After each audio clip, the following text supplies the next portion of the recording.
আমরা শুরু করতে পারি। আপনি কোথা থেকে শুরু করবেন আপনার জীবনে? ছোটবেলা থেকে শুরু করব। ওকে, যখন পুরোপুরি বুঝি ভালো মন্দ তখন থেকেই। জি প্লিজ। ছোট থেকে আমি প্রচন্ড চঞ্চল ছিলাম। 7 বছর পর্যন্ত আমি গ্রামের বাড়িতেই ছিলাম দাদুর কাছে। দাদা ছিলেন আমাদের গ্রামের একজন ডক্টর। সকালবেলা যখন ঘুম থেকে উঠে দাদা ফার্মেসিতে যাবেন তখন আমাদের দুজনকে নিয়ে যেতেন। আমরা আর একটা ফুফাতো ভাই আছে, দুজনই। আর পুরো ফ্যামিলির মধ্যে আমরা 2টা ছেলে বাচ্চাই ছিলাম।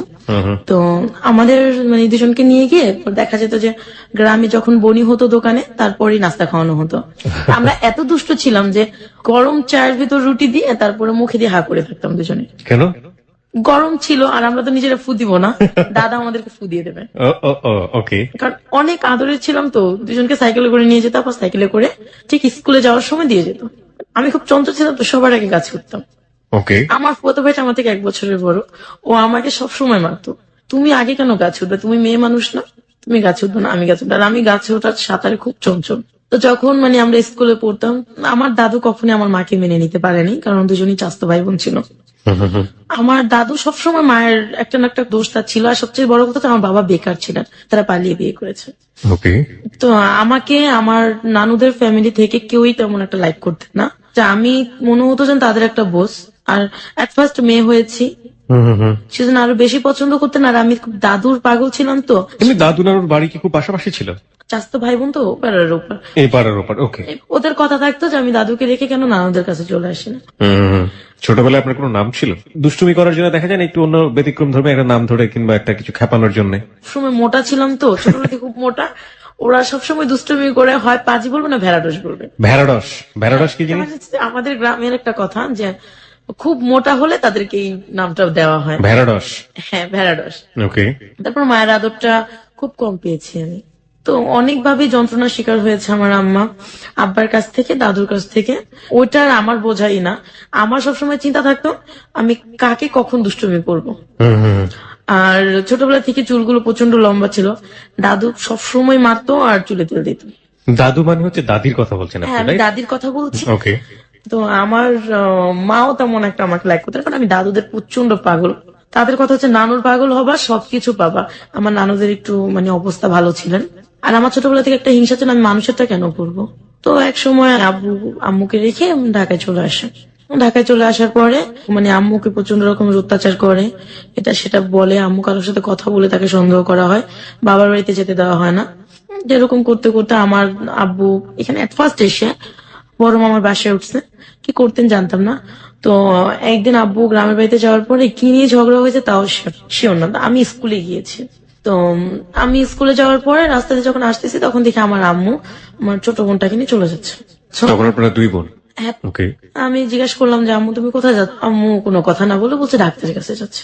তো যতটুকু আমার মনে আছে, আমাদের মসজিদের বাড়ি, তো বাড়ির ভেতরেই মসজিদ। তো মসজিদের যে হুজুরটা ছিলেন সে আবার আমার মাকে মেয়ে বলতো। তাকে আমি ঘোলা দেখলাম না কি দেখলাম জানি না, তাকে দেখলাম বিল দিয়ে উঠে আসতেছে আর আম্মু রাস্তা দিয়ে যাচ্ছে।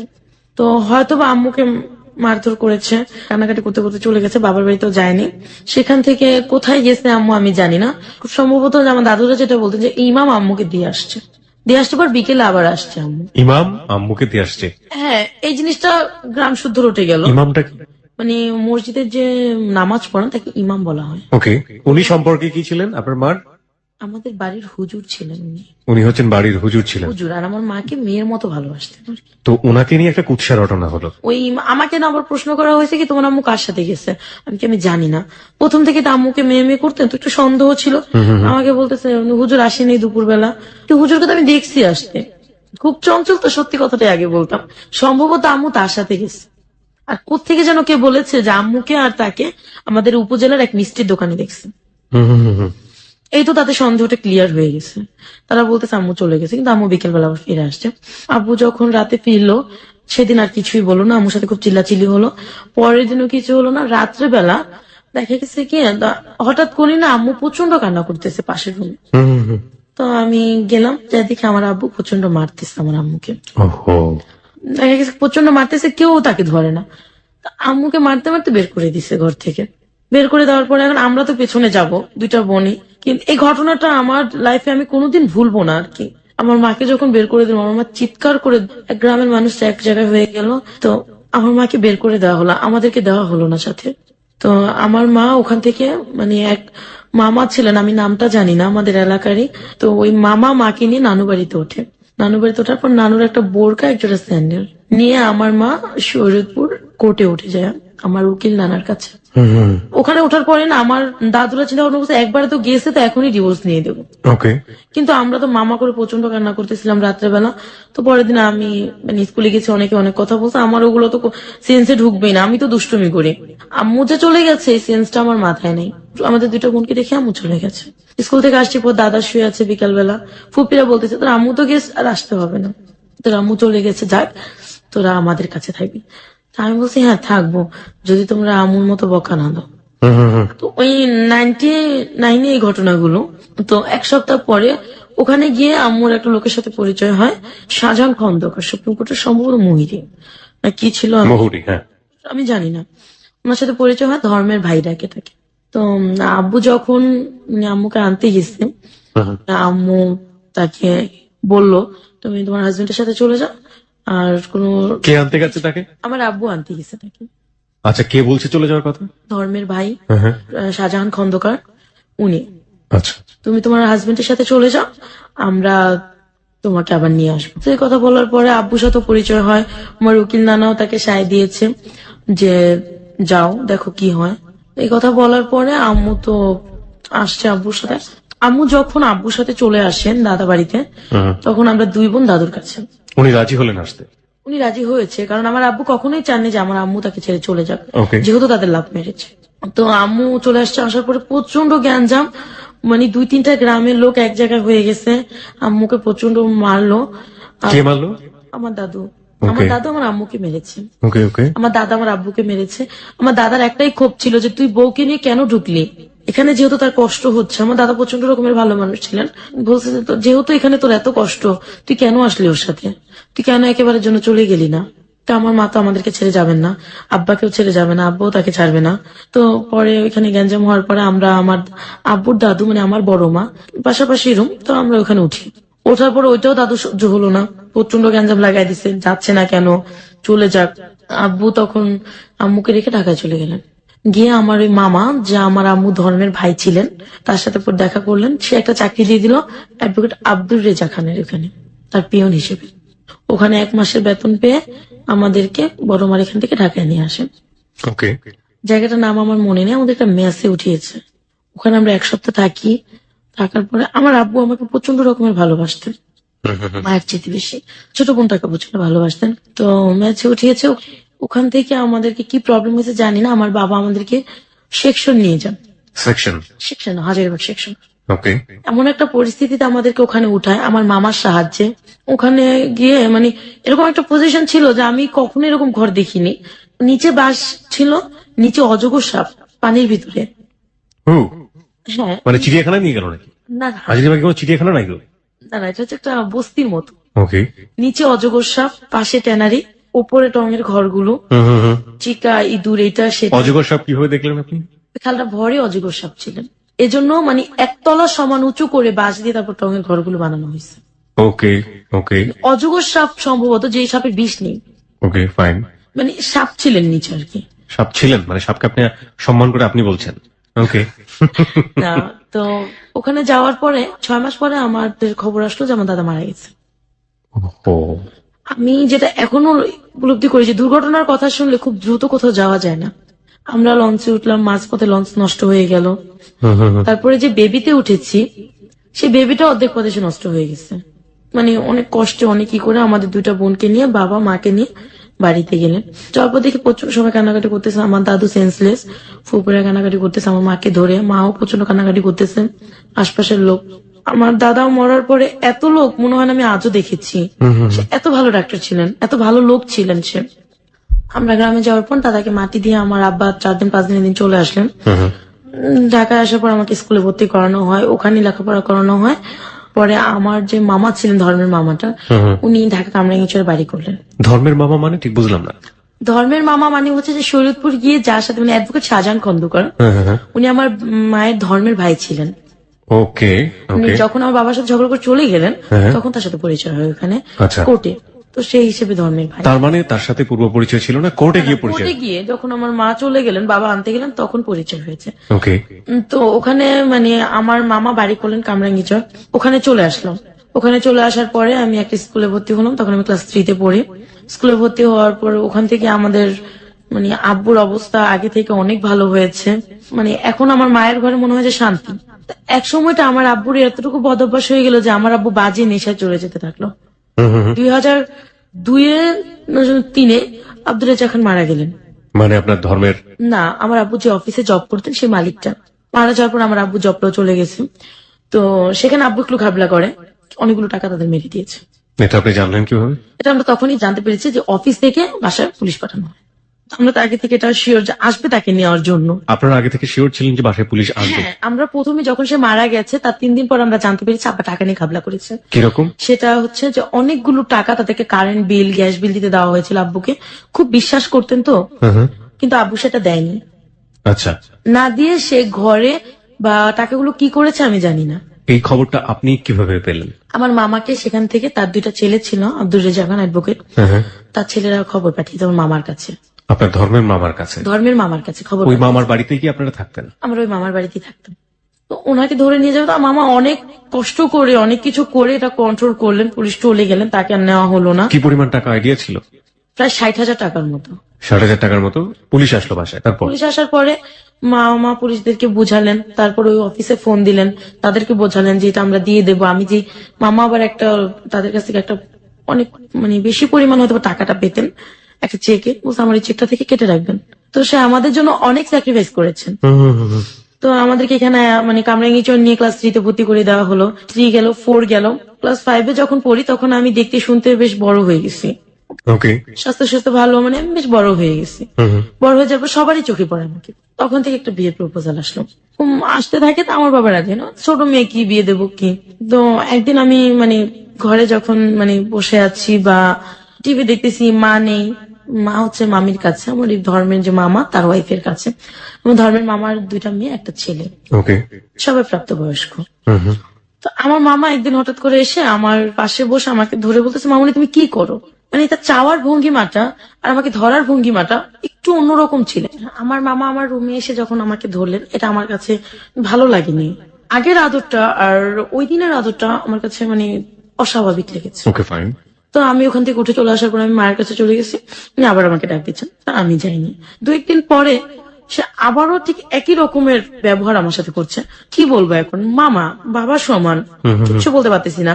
আমার মতো করে আমি প্রায় মাস 3 ওনাকে এভাবে এড়িয়ে গেছি। আপনি তো বুঝতে পারছিলেন যে আচরণটা অস্বাভাবিক একটা আচরণ, যেটা আপনাকে মানসিকভাবে পীড়া দিচ্ছে। আপনি কারোর সাথে শেয়ার করেননি ব্যাপারটা? শেয়ার করার মতো আমি তখন ওরকমটাই করিনি যে মামা মানে আমার সাথে এরকম করতে। আমি ভাবতে পারি হয়তো বা মাঝে এরকম করেছে, আমি একটু বললে মামা হয়তো বা শুধরে যাবে। আপনি বলেছেন মামাকে 3 মাসের মধ্যে? মামা আপনি এরকম কেন করেন, একটু মানে একটু ভদ্রভাবে আচরণ করেন, বা বেশি কিছু বলতে পারতাম না। তো ওটা বললে উনি কি বলতো? কি এইটা কোনো ব্যাপার না, তুই তার আমার রক্তের না। তো তখন আমি কথাটা এরকম ভাবে বুঝতাম না। ক্লাস 5-এ ফাইনাল পরীক্ষা দিচ্ছি। ফাইনাল পরীক্ষা দেওয়ার পর আমি বেশ কিছুদিন ছুটিতে ছিলাম, তো আমরা গ্রামের বাড়িতে বেড়াতে গেছি। আমি এখানে ওখান একটু থেকে ফিরে আসলাম। জি, ফিরে আসবেন নিশ্চয়ই, আপনার জীবনের গল্পে আমি যাবো। তবে তার আগে বারবারই বলি হ্যালো 8920-তে চাইল্ড সেক্সুয়াল অ্যাবিউজ বলে একটা ব্যাপার আছে, আপনারা নিশ্চয়ই জানেন। এগুলোর স্ট্যাটিস্টিক্স যদি আপনি দেখেন, সেগুলো রীতিমতো ভয়াবহ। হিউজ অ্যামাউন্ট অফ পার্সেন্টেজ এই ধরনের হ্যারাসমেন্টের শিকার হয়। বিশেষ করে শিশু যারা আছে তাদের ব্যাপারে সতর্ক থাকুন, এবং একই সাথে যারা শৈশবটা তো পার হয়ে এসছে, তারপরও আমি মনে করি যে যদি কখনো বন্ধুর দ্বারা হোক বা কখনো এরকম কোনো বড় মানুষের দ্বারা হোক বা যে কোনো ভাবেই হোক যেটা অস্বাভাবিক আচরণ মনে হবে, সেগুলো এসে পরিবারের অভিভাবক যারা রয়েছেন তাদের কাছে খুব সুন্দর করে বলে দেয়া, এবং এগুলো যে মানসিকভাবে কতটা বিকারগ্রস্ত করতে পারে পরবর্তীতে পার্সোনালিটি বিকাশে, এটার অনেক এক্সাম্পল কিন্তু দুনিয়াতে আছে। আমার মনে হয় প্লিজ আপনারা এই ব্যাপারটাতে সচেতন থাকবেন। ওকে। তো আমরা গ্রাম থেকে যখন ফিরে আসলাম, তো আইসে দেখি তার বাসায় একটা কাজের মেয়ে আছে, রুমা নামের একটা মেয়ে। ওর সাথে আমার খুব ভালো ফ্রেন্ডশিপ হয়ে গেল। তো ও মামাকে পছন্দ করতেন না, ও আমার বয়সী ছিলেন। মামাও দেখি যে তার মানে আচরণটা খুব ভয়াবহ হতে যাচ্ছে আপনার প্রতি, আমার প্রতি। এন্ড একই আচরণ আমি রুমার প্রতি দেখলাম আমার সামনে। তো তখন আমি আমার মাকে বললাম, মা মামা জানি কেমন কেমন করে। শোন, তুই তার মেয়ে আর সে আমার ভাই, সো তাকে তুই এরকম চোখে দেখবি কেন। আমি বলছি, মা এটা কোনো কথা না, আমি কিরকম চোখে দেখছি, সে রুমার সাথেও করে। তো বলতেছে, শোন রুমা খারাপ, ও একটা কাজের মোর সাথে কেন মিশবি? এই কথাটা বলে মা আমাকে স্টপ করে। যেহেতু মার কাছে আমি চান্স পাইনি, আর বাবাকে তো প্রচন্ড ভয় পাই, বাবাকে তো বলা সম্ভবই না। তো হঠাৎ করে আমার আম্মা অসুস্থ হয়ে পড়লেন। তো আমার আব্বা তখন নতুন চাকরি পেলো একটা হাউজিং কোম্পানিতে। তো প্রথম মাসে সে 1 রুম ছেড়ে 2 রুমে উঠলেন, তারপর টিভি কিনতেছে। মানে আব্বার অবস্থা খুবই ভালো হচ্ছে। আর ছোটবেলা থেকে আমরা কোনো টিচার দিয়ে পড়িনি, ওই মামার 2টা মেয়ে ছিলেন, ওদের কাছেই লেখাপড়া করতাম। 6টার দিকে পড়তে গেলে রাত 9টায় ছাড়তো। ওকে। তো ওই টাইমে দেখা যায় কারেন্ট যাক আর যাই যাক, ওরা আমাদেরকে 2 বোনটাকে রেখে ওরা অন্য রুমে গিয়ে বসে থাকতো। তো আমি যখন ক্লাস 6-এ পড়তেছি, আম্মা অসুস্থ হয়ে যাওয়ার পরে আমার কাজিনটাকে দেখলাম যে ও আমাকে ডাক দেয় বা ও আমার দিকে তাকায়, ও আমাকে নিয়ে ঘুরতে যাবে, এটা কখনো করে নাই। না, আম্মা অসুস্থ হয়ে যাওয়ার পর থেকে, আম্মা যখন হসপিটালে 15 দিন ছিলেন, তখন থেকে ওই কাজটা করতেছে। কাজিন বলতে? আমার ওই মামার বড় ছেলেটা, কি নাম তখন ছিল? ওর বয়স ছিল 25, নাম হচ্ছে শাহিন। ওকে। সে মোর বাবার ক্যাটাগরি, বাবা যা করেছে ও তাই করতেছে। তো তখন আমি বলছি যে কি ব্যাপার, আপনি এরকম করেন কেন? আর এরকম ব্যবহার কেউ কারোর সাথে করে নাকি? আমি আপনার বোনের মতো, আপন তো না। ওরা একই রকমের কমেন্ট আসলো যে আপন তো না, রক্তের না। সবই যদি বোন হয় তাহলে বউ হবে কে, প্রেমিকা হবে কে? ঠিক কিছুদিন পর ওর বাবাকে যখন আমি বললাম যে আপনার মেয়ের মতো আমি, আপনি কেন এমন করেন, তখন উনি বললো যে সবই যদি মেয়ে হয় তাহলে লাভার হবে কে? বাপ বেটা দুজনের কথা দেখলাম যে আমি একই রকম, ওরা এরকম করতো। ফাইনাল পরীক্ষা দিলাম, 7-এ উঠলাম, এরকম করতে করতে 7-এও কিছুদিন 6 মাস পার হলো, বয়স হয়ে যাচ্ছে আমার একটা বুঝ হচ্ছে। মামার কথা যেহেতু বলে আমি মার কাছে কোনো কিছু করতে পারিনি, তখন ভাইয়ারটা আমি বললাম। আমাকে আমার মা উত্তর দিল, তোর কি সমস্যা, তুই তো কখনো তোর মামার কথা বলিস, কখনো তোর ভাইয়ার কথা বলিস। তখনই আমার মা মানে টিভি ভালো হয়ে গেলেন, আমার প্রেগনেন্ট। টিভি ভালো হয়ে গেল মানে আপনার আমার টিভি হয়েছিল? হ্যাঁ, টিভি হয়েছিল। ওকে। তার বছর খানেক পরে আমার ভাই জন্ম নিল। দেখা যাচ্ছে যে মা বাবা চেঞ্জ হয়ে গেছে। তাদের এই চেঞ্জটা আমার মানে লক্ষ্য করলাম যে তারা এখন আর আমাকে আগের মতো আদর করে না। কিরকম?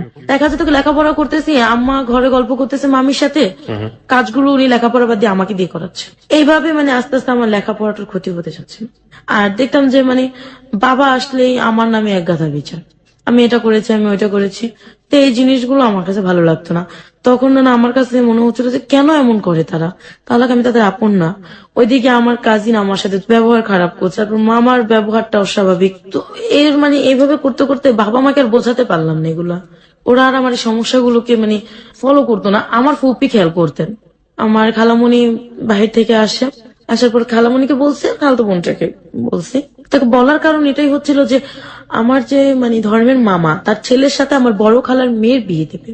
আর আমার ধর্মেরই মামাটা খুব লুভি ছিলেন, টাকা যেখানে আছে সে সেখানে আছে। আমার খালামণির তো অনেক টাকা পয়সা, তার বাইরে থাকে। আমার বোনটাও বাইরে থেকে লেখাপড়া করে আসছে, ওর বিয়ে ঠিক হচ্ছে। তখন আমি বলে ফেললাম যে আপু এরকম এরকম করে, মামাও করে। তখন বললো যে ঠিক আছে, এই কথাগুলো আমি আন্টিকে বলবো। আন্টি মানে? আমার মাকে। আপনার মা তো জানে আগে থেকে? আমার মা বিশ্বাস করতো না আর কি। হ্যাঁ, কিন্তু উনি বলবে আমাকে। উনি বলবে। তো বলার পরে আমার মা আমাকে প্রচন্ড বকাঝকা করলেন। তো আপু আরেকটা ছেলেকে লাইক করতেন, সে লন্ডনে থাকে। তো এটা আপু আবার আমার আব্বুকে বললেন যে ওর উপরে এরকম হচ্ছে, আপনারা কেউ কোনো প্রতিবাদ করতেছেন না।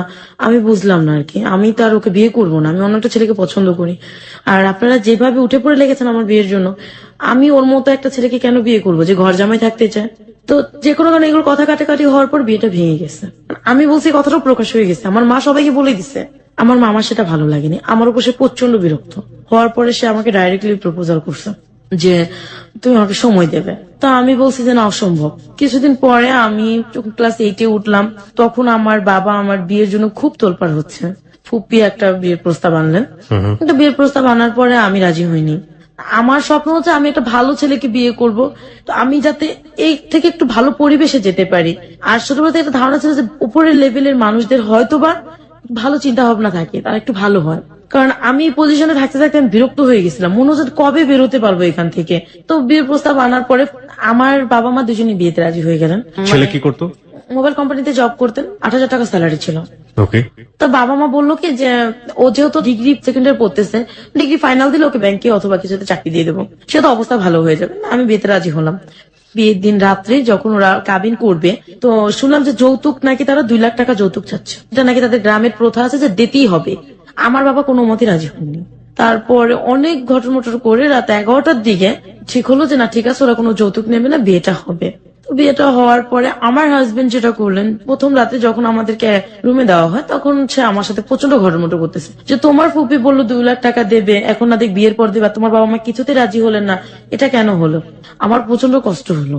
আমি জানি বিয়ের রাত্রটা খুব সুন্দর হয়, ভালো হয়, তো তার একটা ভালো ছেলের সাথে আমার বিয়ে হয়েছে। তো বিয়ের পরের দিন যথারীতি সে আমার সাথে প্রচন্ড রাগ, কথা বলে না। তৃতীয় দিনও একই অবস্থা গেল। চতুর্থ দিনও সে মানে বিভিন্ন মেয়েদের কথা আমার কাছে বলে, কাকে ভালোবাসতেন, কোথায় যেতেন, সবকিছু বলতেন, আর এই জিনিসগুলো আমার কাছে ভালো লাগতো না। তো এইভাবে যখন মাস খানেক কাটলো, পরে আমি জানতে পারলাম যে তার আমার ছোট ফুপির সাথে আগের একটা সম্পর্ক ছিল। কিভাবে জানলেন? এটা আমি জানতে পারছি আমার ফুপি আর আমার হাজবেন্ডের ব্যবহারে। ফুপি আমার হাজবেন্ডকে ভাইয়া বলতো, যেখানে তার জামাই হয়, মেয়ে জামাই। আমি তো তখনও শ্বশুর বাড়িতে যাইনি, কারণ আমি আমার বাবা মার কাছে বিচার দিলাম। আর আমার হাজবেন্ড দেখতাম যে প্রতি সপ্তাহে আমার ফুপিকে বাজার টাজার করে দিতেছে, যাইতেছে ওদের মেয়েদেরকে। তা আমি বললাম যে আমার বোনগুলা, আর একটা আমার ফুপুর হাজবেন্ড ছিল না, মারা গেছে, যে একটা বিধবা মানুষ, তাকে হেল্প করতেছে, ভালো কথা, আমি কিছুই বলতাম না। পরে যখন দেখতাম যে তাদের সম্পর্কটা একদম আমার খোলাখুলি হয়ে গেল, আর আমি অনেকের মুখে শুনতাম ফুপুদের বাসায় যখন যেতাম যে ওর সাথে আগে থেকে সম্পর্ক, তোমাকে কেন বিয়ে দিচ্ছে? তো এই জিনিসটাতেই না আমার ভালো লাগতো না। বাবা মাকে এসে বলছি, ওনার কাছে জিজ্ঞেস করছে, উনি স্বীকার করছে। ফুপি কখনো স্বীকার করেনি, আমার হাজবেন্ড স্বীকার করছে, হ্যাঁ আগের একটা সম্পর্ক ছিল, এখন নাই। তো তখন থেকে একটা ঘেন্না। তো মাস 3 যাওয়ার পর আমাকে আমার শ্বশুর বাড়িতে নেওয়া হলো, খুলনা কয়রা থানায়, একদম গ্রাম। লেখাপড়া বন্ধ? হ্যাঁ, আমার লেখাপড়া বন্ধ হয়ে গেছে। কোন ক্লাসে থাকা অবস্থায়? এটা যখন আমি ক্লাস 10 উঠলাম। ওকে। তো শ্বশুর বাড়িতে যাওয়ার পরে পুরো ঠিক আমি ঘরের অবস্থা যেটুকু দেখলাম, দেখে মানে আমি কান্না করতেছি। সেদিন রাত্রি তারা ছিলেন 2 বোন 2 ভাই, আর তার মা, তার বাবা ছিলেন না। তারা 4 ভাই বোন মিলে ঝগড়া করতেছে, সাথে মা। কি কারণে করতেছে, কেন করতেছে তা আমি জানি না। তো এক পর্যায়ে ঝগড়ার মাঝে আমি শুনলাম যে তারা যৌতুক, আমার বিয়ের টাকাটা দেওয়া হয়নি সেই জন্য ঝগড়া করতেছে। ওকে। মেয়ের সাথে একটা গয়নাও দিয়ে দেয়নি, এরকমই বলছে। আমার হাজবেন্ডকে বলতাম, দেখো তুমি তো জানো যে তারা কিছু দেবে না, তাহলে তুমি কেন আনলা আমাকে? দেনমোহর কত ছিল আপনার? 2 লাখ টাকা। ওকে। বলার সাথে সাথে আমার হাজবেন্ডটা আমাকে ঠাস করে একটা চর বসালো। তো ওই দিন রাতটা মানে আমি সারা রাত কান্না করে কাটালাম। পরের দিন সকালে যখন আমি ঘুম থেকে উঠলাম, অনেক মানুষ নতুন বউ দেখতে এসে, যেটা গ্রামে যেরকমটা হয়, তো আমার শাশুড়ি সবার মাঝে আমাকে বলে উঠলো যে তোমার মা কি গয়না পাঠাইছে, একটু সবাইকে দেখাও। সে কিন্তু জানে আমার মা কিছু দেয়নি, আমি কোত্থেকে বের করব। তখন আমার ননাস, আমার যা, এরা সবাই আমাকে প্রচন্ড ধরনের কথা শোনালো। আর প্রথম দিনই আমাকে মাটির চুলায় খড়কুটা দিয়ে রান্না করতে দেওয়া হলো, আমাকে চাল বাটতে দেওয়া হয়েছে, যেটা আমার পক্ষে সম্ভব না। প্রচন্ড কান্না করতেছি, বাড়িতে ফোন দিছি, মার সাথে কান্না করতেছি। বাড়িতে ফোন দেওয়াতে আমার হাজবেন্ড মানে শুনে আমাকে প্রচন্ড মারলো আইসা। তো এক পর্যায়ে আমি সেন্সলেস হয়ে গেছি। আমি 3 দিন 4 রাত আমার হাজবেন্ডের বাড়িতে ছিলাম। পরের দিন সকালে আমি উঠে চলে আসছি, আমার ননাস আসছে, আমার হাজবেন্ড আসছে। আসার পর থেকে না আমার হাজবেন্ডের বিহেভিয়ার চেঞ্জ হয়ে গেছে। কোথায় আসলেন? ঢাকায় চলে আসলাম বাবা মার কাছে। প্রিয় শ্রোতা, একটা বিষয় খুব লক্ষ্য করবেন, আমরা এখনো গল্পের যে গভীরতায় সেখানে চলে যাচ্ছি ধীরে ধীরে। এবং ওই সবসময় একটা কথা বলে থাকি যে ইভেন্ট ইউ ক্যান ইমাজিন, শেষ পর্যন্ত গল্পটা কোথায় গিয়ে থামবে। কারণ জীবন অদ্ভুত রকমের একটা বিষয়, এবং এই প্ল্যাটফর্মে এত বেশি নাটকীয়তা থাকে যে গল্প উপন্যাসের ফাঁক সেখানে কিছুই না। শুধু একটা বিষয় লক্ষ্য করার মতো যে লাবণ্য যখন তার জীবনের গল্প বলা শুরু করেছে, তার শৈশবে একজন মানুষকে পেয়েছিলাম তার জীবনের জন্য পরিপূরক। পরিপূরক বলছি এই অর্থে, তার দাদা ছোটবেলায় তাকে নিয়ে যেতেন একটা ফার্মেসিতে, এবং সেখানে তার মজার কিছুটা সময়। এরপরে একটা মানুষও আমরা এখন পর্যন্ত পাইনি যে মানুষটার কাছে গিয়ে সে একটু ঠাঁই পেতে পারে, মনের কথা বলতে পারে, পরিবার থেকে শুরু করে চারপাশের সমস্ত কিছু। সংসার শুরু হয়েছে 14 বছর বয়সে, সেখানেও স্বামীকে আমরা দেখছি একটা বিরূপ পরিবেশের মধ্যে। এবং সবকিছু মিলিয়ে এটা কোন দিকে যাচ্ছে শেষ পর্যন্ত আমরা কোথাও জানি না। Let's see what happen.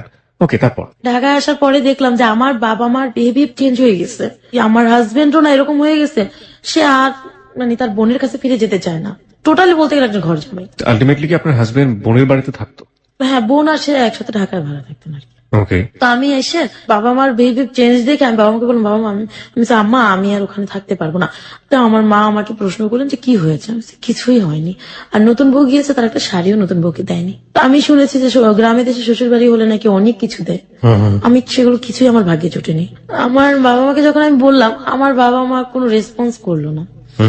শুধু আমার বাবা একটা কথাই বললো যে তোমাকে আমি বাঘের মুখে দিলেও দিয়েছি, কুমিরের মুখে দিলেও দিয়েছি, তোমার যদি আসতে হয় তাহলে তুমি সাদা কাপড়ের কাপড় পরে আসবা, আমরা তো তুমি কোনোদিন এই বাড়িতে এসব কমপ্লেন নিয়ে আসবে না। এ কথা বলার পর আমি খুব কষ্ট পেয়েছি যে যেই বাবা আমাকে এত ভালোবাসতেন, সে বাবা কেন আজ আমাকে এই কথা বললেন। বাবাও আস্তে আস্তে তার জবটাও চলে যাচ্ছে, ছেড়ে দিচ্ছে, সেখানেও সে টাকার ঘাবলা করেছে। আর তার নেচারটা এরকম ছিল যে সে একজনের সাথে আরেকজনকে ঝগড়া বাঁধায় দেবে। আমাকে যখন এই কথাটা বললো তখন আমি হাজবেন্ডকে বললাম যে আমি এখানে থাকবো না, জাস্ট এইভাবে কেন থাকবি না? তো আমি বললাম যে আমি আপার বাসায় চলে যাই, ওখানে গিয়ে থাকি আমরা। বললো ঠিক আছে চল।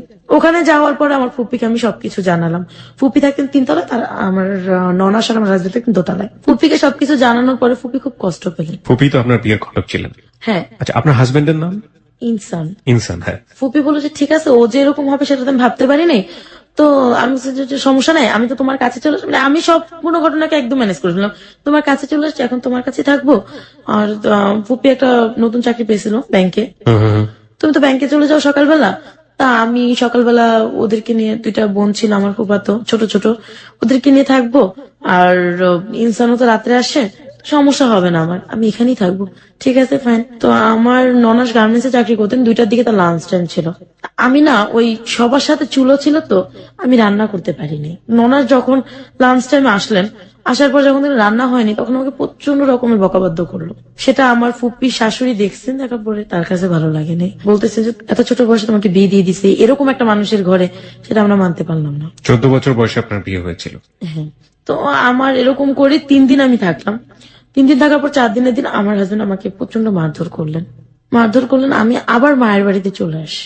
মায়ের বাড়িতে আসার সময় যখন আমার হাজবেন্ড বললো তোর চাইতে তোর ফুপি ভালো ছিল, অন্তত তাকে তো বিয়ে না করতাম, তার সাথে একটা সময় কাটাতাম।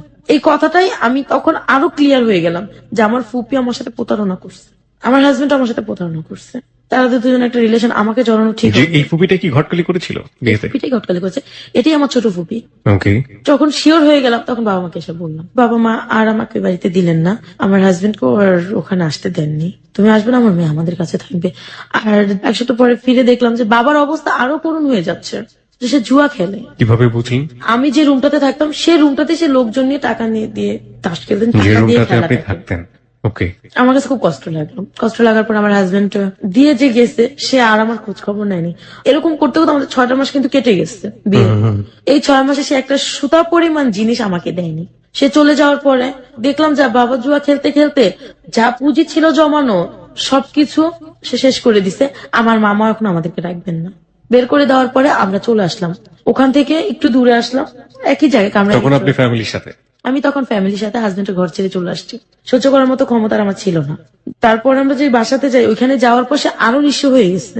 বাবার মানে পুরোপুরি নিঃস্ব হয়ে গেছে, নুন আনতে পান্তা ফেলে যেরকম ওইরকম একটা অবস্থা হয়ে গেছে। সে আমাদের মুখে ভাত জোটার মতো কিছু নেই। ওইদিকে আমার হাজবেন্ড এসে ঘাড়ে জুটছে। মানে 1 সপ্তাহ থাকার পর আমি এমন ঝগড়া লাগিয়ে দিল আমাদের মধ্যে, সে আমাকে প্রচন্ড মারধর করলো। আপনার বাড়িতে বসেই মারধর করলো? হ্যাঁ, আমার বাড়িতে, আমার বাবা মার বাড়িতে মারধর করার পরে আমি অসুস্থ হয়ে পড়লাম। অসুস্থ হয়ে পড়ার পর আমি যখন হসপিটালে গেছি চিকিৎসার জন্য, সে আমাকে হসপিটালে নিয়ে যায়।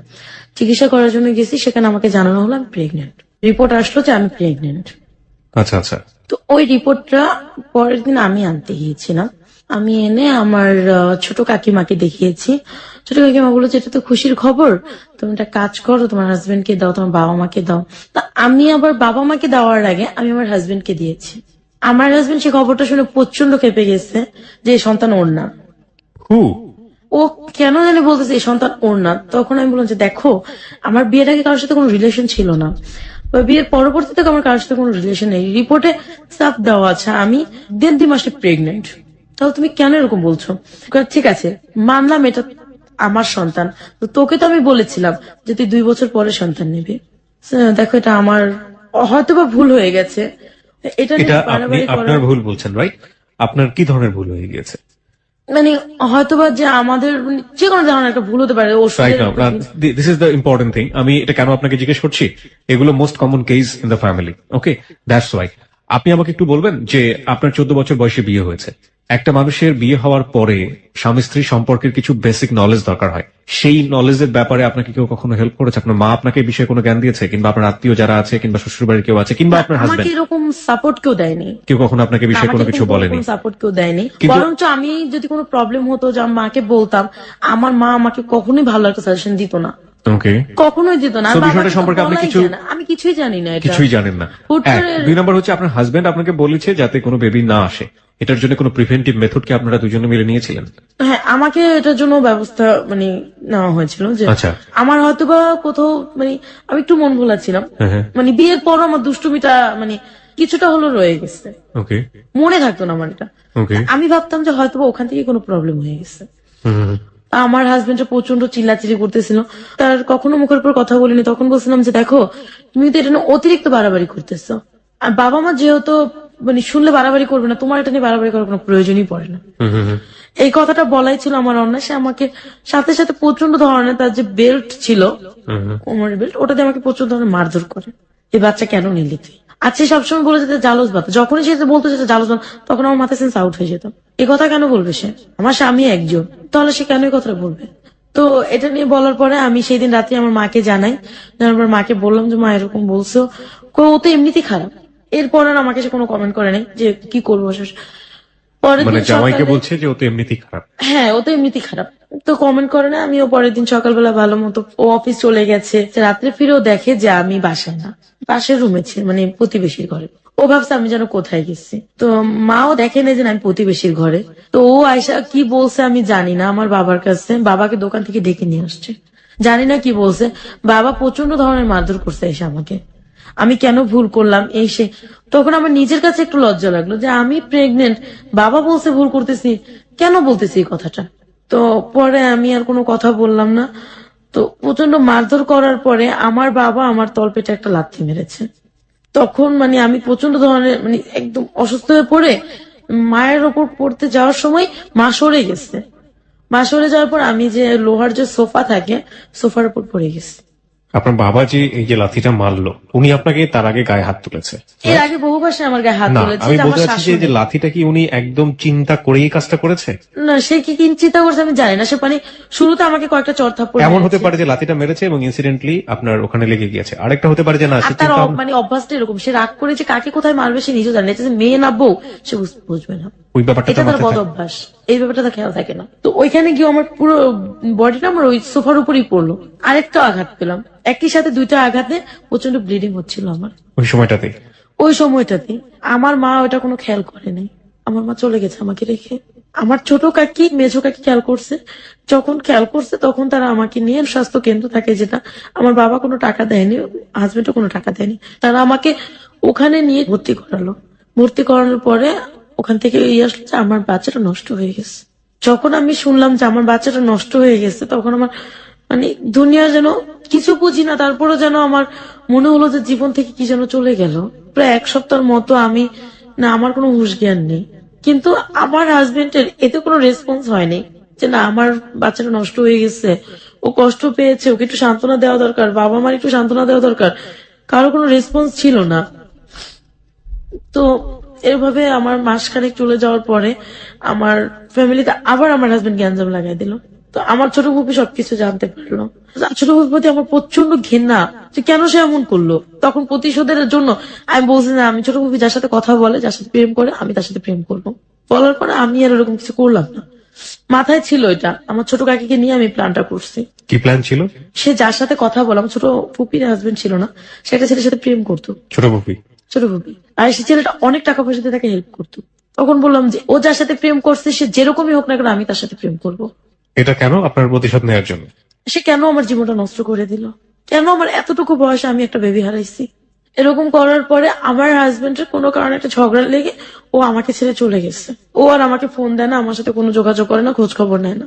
বাবা মাও হেলা হেলা করে। আমি ঘরে সম্পূর্ণ কাজ টাজ করলো, আমার মায়ের চোখে কোনো ধরা পড়ে না। আমার মা বলে আমি আজ বেকার খাচ্ছি, এটা সেটা মানে অনেক কিছু বলার পরে আমি এগুলো সহ্য করতে পারি না। তো আমি কি করবো, আমি একটা স্কুলে জব নিলাম, আবার ওপেনিং এ ভর্তি হই। Open University? করার জন্য ওপেনিং ইউনিভার্সিটিতে আমি ভর্তি হয়েছি।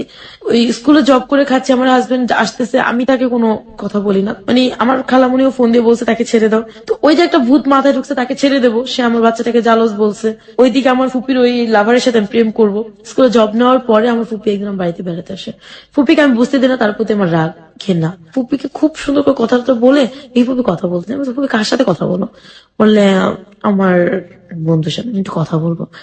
তো কথা বলার পর কণ্ঠটা সুন্দর, কণ্ঠটা সুন্দর, এটা ভেবে আমার মোবাইল থেকে তাকে আমি ফোন দিয়ে আমি পরিচয় দিলাম। ফার্স্টে তাকে আঙ্কেল বলতাম। তো তার সাথে মানে কথা বলতে বলতে দেখা যায় আমার হাজবেন্ড আর আমার কাছে আসে না, আত্মীয় স্বজন কেমন জানি দূরে দূরে চলে যাচ্ছে, আমার ফুপিও দূরে দূরে চলে যাচ্ছে। তার সাথে কথা বলতেছি, কথা বলতে বলতে আমি এমন একটা পজিশন করছি যে ওই ছেলের সাথে, ছেলেটার নাম ছিল রাশেদ, রাশেদের সাথে আমার ফুপির কোনো রিলেশন নেই। এখন রাশেদ আমাকে ছাড়া কিচ্ছু বোঝে না। তো 6 মাস চলে গেল, আমার ম্যাট্রিকের 1 বছরের কোর্সটাও শেষ হয়ে গেল, 10-এ পড়তেছি। তো বাবা আমাকে বলতেছে, এইভাবে যদি তুমি কাজ করো তাহলে তো আমাদের হচ্ছে না, তুমি কিছু একটা করো। সে কিছু করবে না, আমাকে কিছু একটা করতে বলছে। না আমি বলছি, আব্বু আমি কি করব? তুমি চাকরি করো। আমি বিভিন্ন জায়গায় চাকরি খুঁজি, আমি তো লেখাপড়া জানি না, ম্যাট্রিক পাস করিনি, কে আমাকে চাকরি দিবে? একমাত্র গার্মেন্টস। আইসা বলো, আব্বু একমাত্র গার্মেন্টস আছে, আমার বাবা সেটা করতে দেবে না আমাকে। আপনি তো স্কুলে জব করতেন। মানে ওটাতে বেতন হচ্ছে না, ওখানে 1200 টাকা বেতন পেতাম। সেজন্য আমি ভালো একটা চাকরি খুঁজতে গিয়েছিলাম। বিভিন্ন লোকের কাছে বিভিন্ন রকমের হ্যারাসমেন্ট হয়েছে আমি। কেউ আমাকে মানে বিভিন্ন নোংরা নোংরা প্রস্তাব দিয়েছে, কেউ বন্ধুত্ব করতে চেয়েছে, কেউ বলেছে হ্যাঁ, চাকরি দেবো, বিনিময়ে সময় দিতে হবে। পরে আমি আমার হাজবেন্ড ওইদিকে আমাকে ফোন দিতেছে, বিরক্ত করতেছে। শেষে আমি গ্রামের আমাদের যে গ্রাম সরকার থাকে তার কাছে আমি বিচার জানিয়েছি, যেরকম ও আমাকে মারধর করে চলে গেছে, আমার বাচ্চাটা নষ্ট হয়ে গেছে, আমি ওর ঘর করব না। ওইদিকে আমি রাশেদকে প্রশ্ন করলাম যে রাশেদ, আমি তো আমার হাজবেন্ড আমাকে নিতে আসতে বিচার বসাইছে, আমি কি করব? তোমার যা খুশি তাই করো। তো এই ঝামেলাগুলোর সাথে বিচারে ওর কথা হলো যে না, আমি আর সংসার করবো না। 3 মাস সময় দেওয়া হলো, যদি আমার মন গলিয়ে নিতে পারে তাহলে ওকে নেবে বা আমি ওর ঘরে যেতে পারি। তো এইভাবে করতে করতে আমার ম্যাট্রিক কমপ্লিট করলাম। আমি হাজবেন্ডের সাথে আমার ডিভোর্স হয়ে গেল, আমি নিজে ডিভোর্স দিয়ে দিলাম। আমিও মানে প্রচন্ড ভালোবেসে ফেলছি রাশেদকে, ওকে ছাড়া এখন আমি কিছুই বুঝি না। রাশেদ আলটিমেটলি আপনার ফুপির লাভার ছিল। সে ফুপিকে ভুলে গেছে, সে আমাকে ছাড়া কিছু বোঝে না, আমি তাকে ছাড়া কিছু বুঝি না। ফুপি এই জিনিসটা আন্দাজ করতে পারছে। তারপরে ফুপিদের সাথে আমাদের সাথে প্রচন্ড একটা গ্যাঞ্জাম হয়, ফুপি আমাদের যোগাযোগ করে না, আমরাও ফুপির সাথে যোগাযোগ করি না। আর বাবা প্রচন্ড সংসার থেকে চাপ দিতেছে, অনেক কিছু বলার পরে, চাপ সৃষ্টি করার পরে আমি কোথাও কোনো চাকরি পাচ্ছিলাম না। একদিন দেখলাম ঘরে কোনো চাল নাই, ভাই বোন গুলো না খেয়ে আছে। তো আমি আমার এক ফ্রেন্ডকে জানালাম, ওকে আমি বললাম যে দেখো, আমার তো ঘরে কোনো চাল নেই, তুমি আমাকে 1000 টাকা ধার দাও, আমি তোমাকে বেতন পেয়ে দিয়ে দেবো আগামী মাসে। তোমার 1000 না, তোমার 1500 লাগলো না, কিন্তু তুমি আমাকে 1 ঘন্টা সময় দাও। কিরকম সময় দেবো তোমাকে? সে আমাকে একটা নোংরা প্রস্তাব দিল। তখন আমার এত কষ্ট হয়েছে যে বাসায় দেখছি ছোট ভাই বোন গুলো না খেয়ে আছে। বাসায় আসার পর পাশের ঘর থেকে আমি 100 টাকা ধার নিয়ে 1 কেজি চাল কিনছি, আধা কেজি আলু কিনছি, মরিচ কিনছি, ডাল কিনছি। ওরা সারাদিন না খাওয়া, রাত্রে খাইছে, সকালে খাইছে। তো এখন দেখি যে 1 কেজি চালে হয়নি, শেষ হয়ে গেছে। দুপুরে কি রান্না করবে? খুব কষ্ট হচ্ছে ওদের। আমার ভাইটা আমার কাছে এসে বলছে, আপু 2টা টাকা দেয়, আমি টাকা দিতে পারতেছি না। বাবা কি করছে? বাবা কিছুই করতেছে না, বাবা জুয়া খেলতেছে। আপনার মা কিছু বলছেন? আমার মা বললে আমার মাকে মারধর করে মাকে। তো আমি চোখে দেখলাম অন্ধকার, দেয়ালে পিঠ থেকে গেছে, আমি ওর কথা রাজি হয়ে গেছি। কার কথা রাজি হয়েছেন? আমার এক ফ্রেন্ডের কথায়। কোন ফ্রেন্ড? ও ছিল মানে কোনো এক হলের নেতা ছিল। তো ওর সাথে আমার রাস্তায় একসময় পরিচয় হয়েছিল। আর রাশেদ যে আমার জীবনে ছিল, ও কোনো টাকা পয়সা দিত না তখন, আমিও চাইতাম না। তো ওর সাথে যে আমি ফোন দিলাম ওকে, যে দেখো সোহাগ, আমি তোমার প্রপোজালে রাজি আছি, তবে 1000 টাকা না, মানে কোন অর্থে যেন। আমি তখন চিন্তা করলাম যে নিজের সম্মানটাই যেহেতু দেবো, তো 1000 টাকার বিনিময় কেন, আরো বেশিতে দেবো। এই সেন্সটা আমার মাথায় মানে কাজ করলো। তো আমি এই কথা বলার পর ও বলছে, তুমি কত চাই? আমি 2000 টাকা চাই। আমি তোমাকে 2000 টাকা দেবো না, 1500 দেবো, তুমি রাজি আছো? ঠিক আছে, রাজি আছি। ওর সাথে আমি গেলাম, ও কোন এক হোটেলে আমাকে নিয়ে গেছে। নিয়ে যাওয়ার পর ওকে আমি ওখানে 1 ঘন্টা সময় দিছি। ওখান থেকে আমি চলে আসি। চলে আসার পরে ঘরে বাজার টাজার করি। সেই দিন রাত্রে সম্ভবত রাশিদ আমাকে রাস্তায় দেখছে, আমাকে ফোন দিস না, ফোন দিয়ে বলছে তুমি কোথায় আছো, এখন আমার সাথে দেখা করো। তো দেখা করো, ও আমাকে একটা মসজিদে নিয়ে ছুঁয়ে বলছে, তোমার এখন থেকে ভরণ পোষণ যা আসছে আমি গ্রহণ করব। আপনি তো রাশেদের কাছ থেকে হেল্প নিতে পারতেন, কেন নিলেন না? আমি কেন জানি ওর কাছ থেকে চাইনি। আর ও একদিন আমাকে একটা কথা বলছে যে মেয়েরা ছেলেদের কাছ থেকে টাকা খায় সে মেয়েরা ভালো হয় না। আমি ওর কাছে ভালো সাজার জন্য আমি আমার নিজের সম্মানটুকুকে বিক্রি করে দিচ্ছি একমাত্র বাবা মার ভাই বোনের শুধুমাত্র মুখে দুমুঠো ভাত দেওয়ার জন্য। সেই রাতে রাশিদ আমাকে একটা মসজিদে দাঁড় করাইয়া বলছে যে ও আমার সম্পূর্ণ ভরণ পোষণ দেবে, আমি কারোর সাথে ফোনে কথা বলতে পারবো না। আপনি রাশেদকে বলেছিলেন যে আপনার জীবনে এই ঘটনাটা ঘটে গেল কিছুক্ষণ আগে? না, ওর কাছ থেকে আমি লুকিয়ে গেছি। ও যা যা বললো আমি মেনে নিলাম। ও আমার বাবাকে ফোন দিল। তো বাবার সাথে রাশেদের সাথে আগে থেকে একটা পরিচয় ছিল। বাবাকে ও বলছে যে আমরা দুজন বিয়ে করে ফেলছি। তখন আমি বলি, মিথ্যে বললা কেন? মিথ্যে বলা ছাড়া কোনো কাজ নেই, ও এখন হাজবেন্ড হয়ে আমার বাড়িতে যাবে। তো আমি সবাইকে এসব বললাম যে আমার বিয়ে হয়ে গেছে, ডিভোর্স হয়ে গেছে, ওইদিকে এদিকে আমার বিয়ে হয়ে গেছে। পাড়ার প্রতি সবাই খুব খুশি হলো। মিষ্টি আনছি আমি। পরে আমার বাবা মা তো খুব খুশি। বাবার একটাই চিন্তা, এত বড় লোকের ছেলে, তার মানে ভালো হবে। তারপর থেকেই আমি আবার স্কুলে জবটা ছেড়ে দিয়েছি, ও আমাকে স্কুলে জবটা ছাড়িয়ে নিয়েছে। ও আমাকে হেল্প করতো। এরকম করে 6 মাস গেল। তো ওর বিনিময়ে আমার কাছে কিছুই চাইনি। তো এর কত বিনিময়ে- টাকা করে দিত প্রতি মাসে? মানে ও বাজার করে দিত টোটালি একটা। আর আপনার বাবা এগুলো বসে বসে খেতেন? হ্যাঁ, বাবা এগুলো বসে বসে খেতেন। এরকম করে 6 মাস চলে গেল। রোজার ঈদ, এটা হচ্ছে 2010-এর ঘটনা। তো ও আমাকে সম্পূর্ণ মানে বাজার টাজার দেবে, হঠাৎ ওর সাথে আমার ঝগড়া লেগে গেছে। ও আমাকে এখন আর বাজার টাজার দেবে না, কি করব। তারপরে আমি রাস্তায় একদিন সোহাগের কাছে গেছি, সোহাগও আমাকে ফিরিয়ে দিয়েছে। ফিরিয়ে দেওয়ার পরে আমার মানে রাস্তায় বসে আমি চিৎকার করে কাঁদতেছিলাম। রাশিদকে বারবার ফোন দিচ্ছিলাম, ও আমার ফোন রিসিভ করতেছে না, কি করব। বাসায় ফিরে আসলাম, আসার পর দেখি যে দুপুরে যে খেয়েছে আমার ভাই বোন গুলো আর খায়নি। রাত্রে প্রতিবেশীর ঘর থেকে খাবার দিয়ে গেছে, সেটাও আমার বাবা খেয়েছে, ভাই বোনরা খেয়েছে, আমিও খেয়েছি। পরের দিন সকালবেলা রাশেদকে খুঁজতে বের হয়ে গেলাম। আমি আমার কামরাঙ্গি চর থেকে হেঁটে টিএসির মোড় গেলাম, সেখানে ওকে পেলাম না। বাংলা মোটর আসলাম, বাংলা মোটর ওকে আমি পাইনি। ওকে খুঁজতে খুঁজতে আমার বিকেল হয়ে গেছে, বিকেল পার হয়ে সন্ধ্যা হয়ে গেছে। সারাদিন কিন্তু ভাই বোন গুলো না খাওয়া। রাস্তায় বসে জগন্নাথ হলের ওখানে বসে বসে চিৎকার করে কাঁদতেছি, আমি কি করব এখন। এক মহিলা আমাকে দেখছে, দেখে বলছে, আমু তুমি কান্না করো কেন, কি হয়েছে। যে আমার এরকম অবস্থা, আমি কি করব। তো পরে বলো আমার সাথে আমার বাসায় চলো। আমি বাসায় যাব না, কারো আমার ওই যে মানে আগে তো টিভিতে দেখতাম বাসায় নিয়ে যেত, মেরে ফেলতো, ভয়টা ছিল আর কি। আমি কারো বাসায় যাব না, আমার বাসায় গেলে তোমার ভালো হবে, তুমি চলো। একটা বিশ্বাস নিয়ে, একটা দুঃসাহস নিয়ে আমি ওনার বাসায় যাই। যার পর ও আমাকে বুঝালো, দেখো এইভাবে হবে না, তুমি কিছু করো। তুমি বাবা মাকে খাওয়াতে চাও? আমি বলি, হ্যাঁ, আমার বাবা মা আমার কাছে সবকিছু, আমি খাওয়াবো তাদেরকে। ও আমাকে প্রস্তাব দিল যে আমার 3টা ফ্রেন্ড আছে, তুমি আমার 3টা ফ্রেন্ডকে সময় দিবা, তুমি আজ দিতে পারবে? আমি বলছি আমার টাকার দরকার, আমি যে কোনো মূল্যের বিনিময়ে আমি টাকা চাই, যে কোনো মূল্যের বিনিময় হোক আমি টাকা চাই, আমার টাকার দরকার, আমাকে আপনি প্লিজ ধার হলেও দেন। ধারকে আজকালকার জমানায় কেউ কাউকে দেয় না, তোমার মানে দেহর বিনিময়ে তুমি টাকা নিতে পারো। তারপর ওনার 2টা ফ্রেন্ডকে ফোন দিলেন, একজনকে লাইনে পায়নি, 2জনকে পেয়েছে, 3জনের কথা বলছে। তো ওদেরকে আমি 1 ঘন্টা করে 2 ঘন্টা সময় দেওয়া, উনি আমাকে আহ প্রথম দিন দিলেন 2000 টাকা। আমি ওগুলো নিয়ে বাসায় আসছি, আসার পরে বাবা আমাকে বাজার টাজার করে দিছি, খাইছি। সেই দিন রাত্রে আমার বাবা আমার কাছে, এত রাত কেন করছো, কোথায় গেছো, এটা সেটা বলে আমার বাবা আমাকে মারছে। তখন আমি মাকে বললাম, তোমাদের জন্য কষ্টও করব, ঘরে এসে মারও খাবো, এটা তো হয় না। তো মা আর কিছু বললেন না। তো পরের দিন উনি আমার ফোন নাম্বার রেখে দিচ্ছে। 1 সপ্তাহ পর উনি আবার আমাকে ফোন দিছে, এই ভদ্র মহিলা? এই ভদ্র মহিলা। আচ্ছা, তা তুমি তো একদিন চলে গেলে, আর ফোন দিলে না, খোঁজ না। আমি ওই টাকা থেকে হয়ে যাবে না, তোমার আরো টাকার দরকার। আমি কি, কিভাবে হয়। এর ভিতরে রাশেদ আমার কোনো খোঁজ খবর নেয়নি। আমি আপনাকে খুব, আমার মনের ভিতরে কোশ্চেনটা ঘুরছিল, আমার মনে হয় যে প্রশ্নটা করা উচিত। হ্যাঁ, আমি প্রশ্নটা করছি এইভাবে।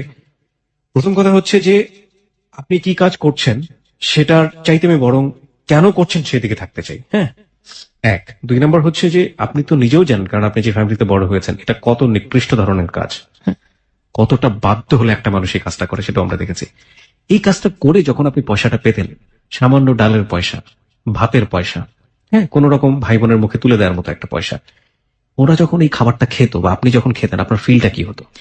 আমি যখন এই কাজটা করতাম, আমি যখন বের হতাম, তখন আমার মনে হয় যে আমি কোনো মানুষের ভিতরে পড়ি না, আমি একটা জঘন্য ধরনের মেয়ে, আমি নষ্ট হয়ে গেছি।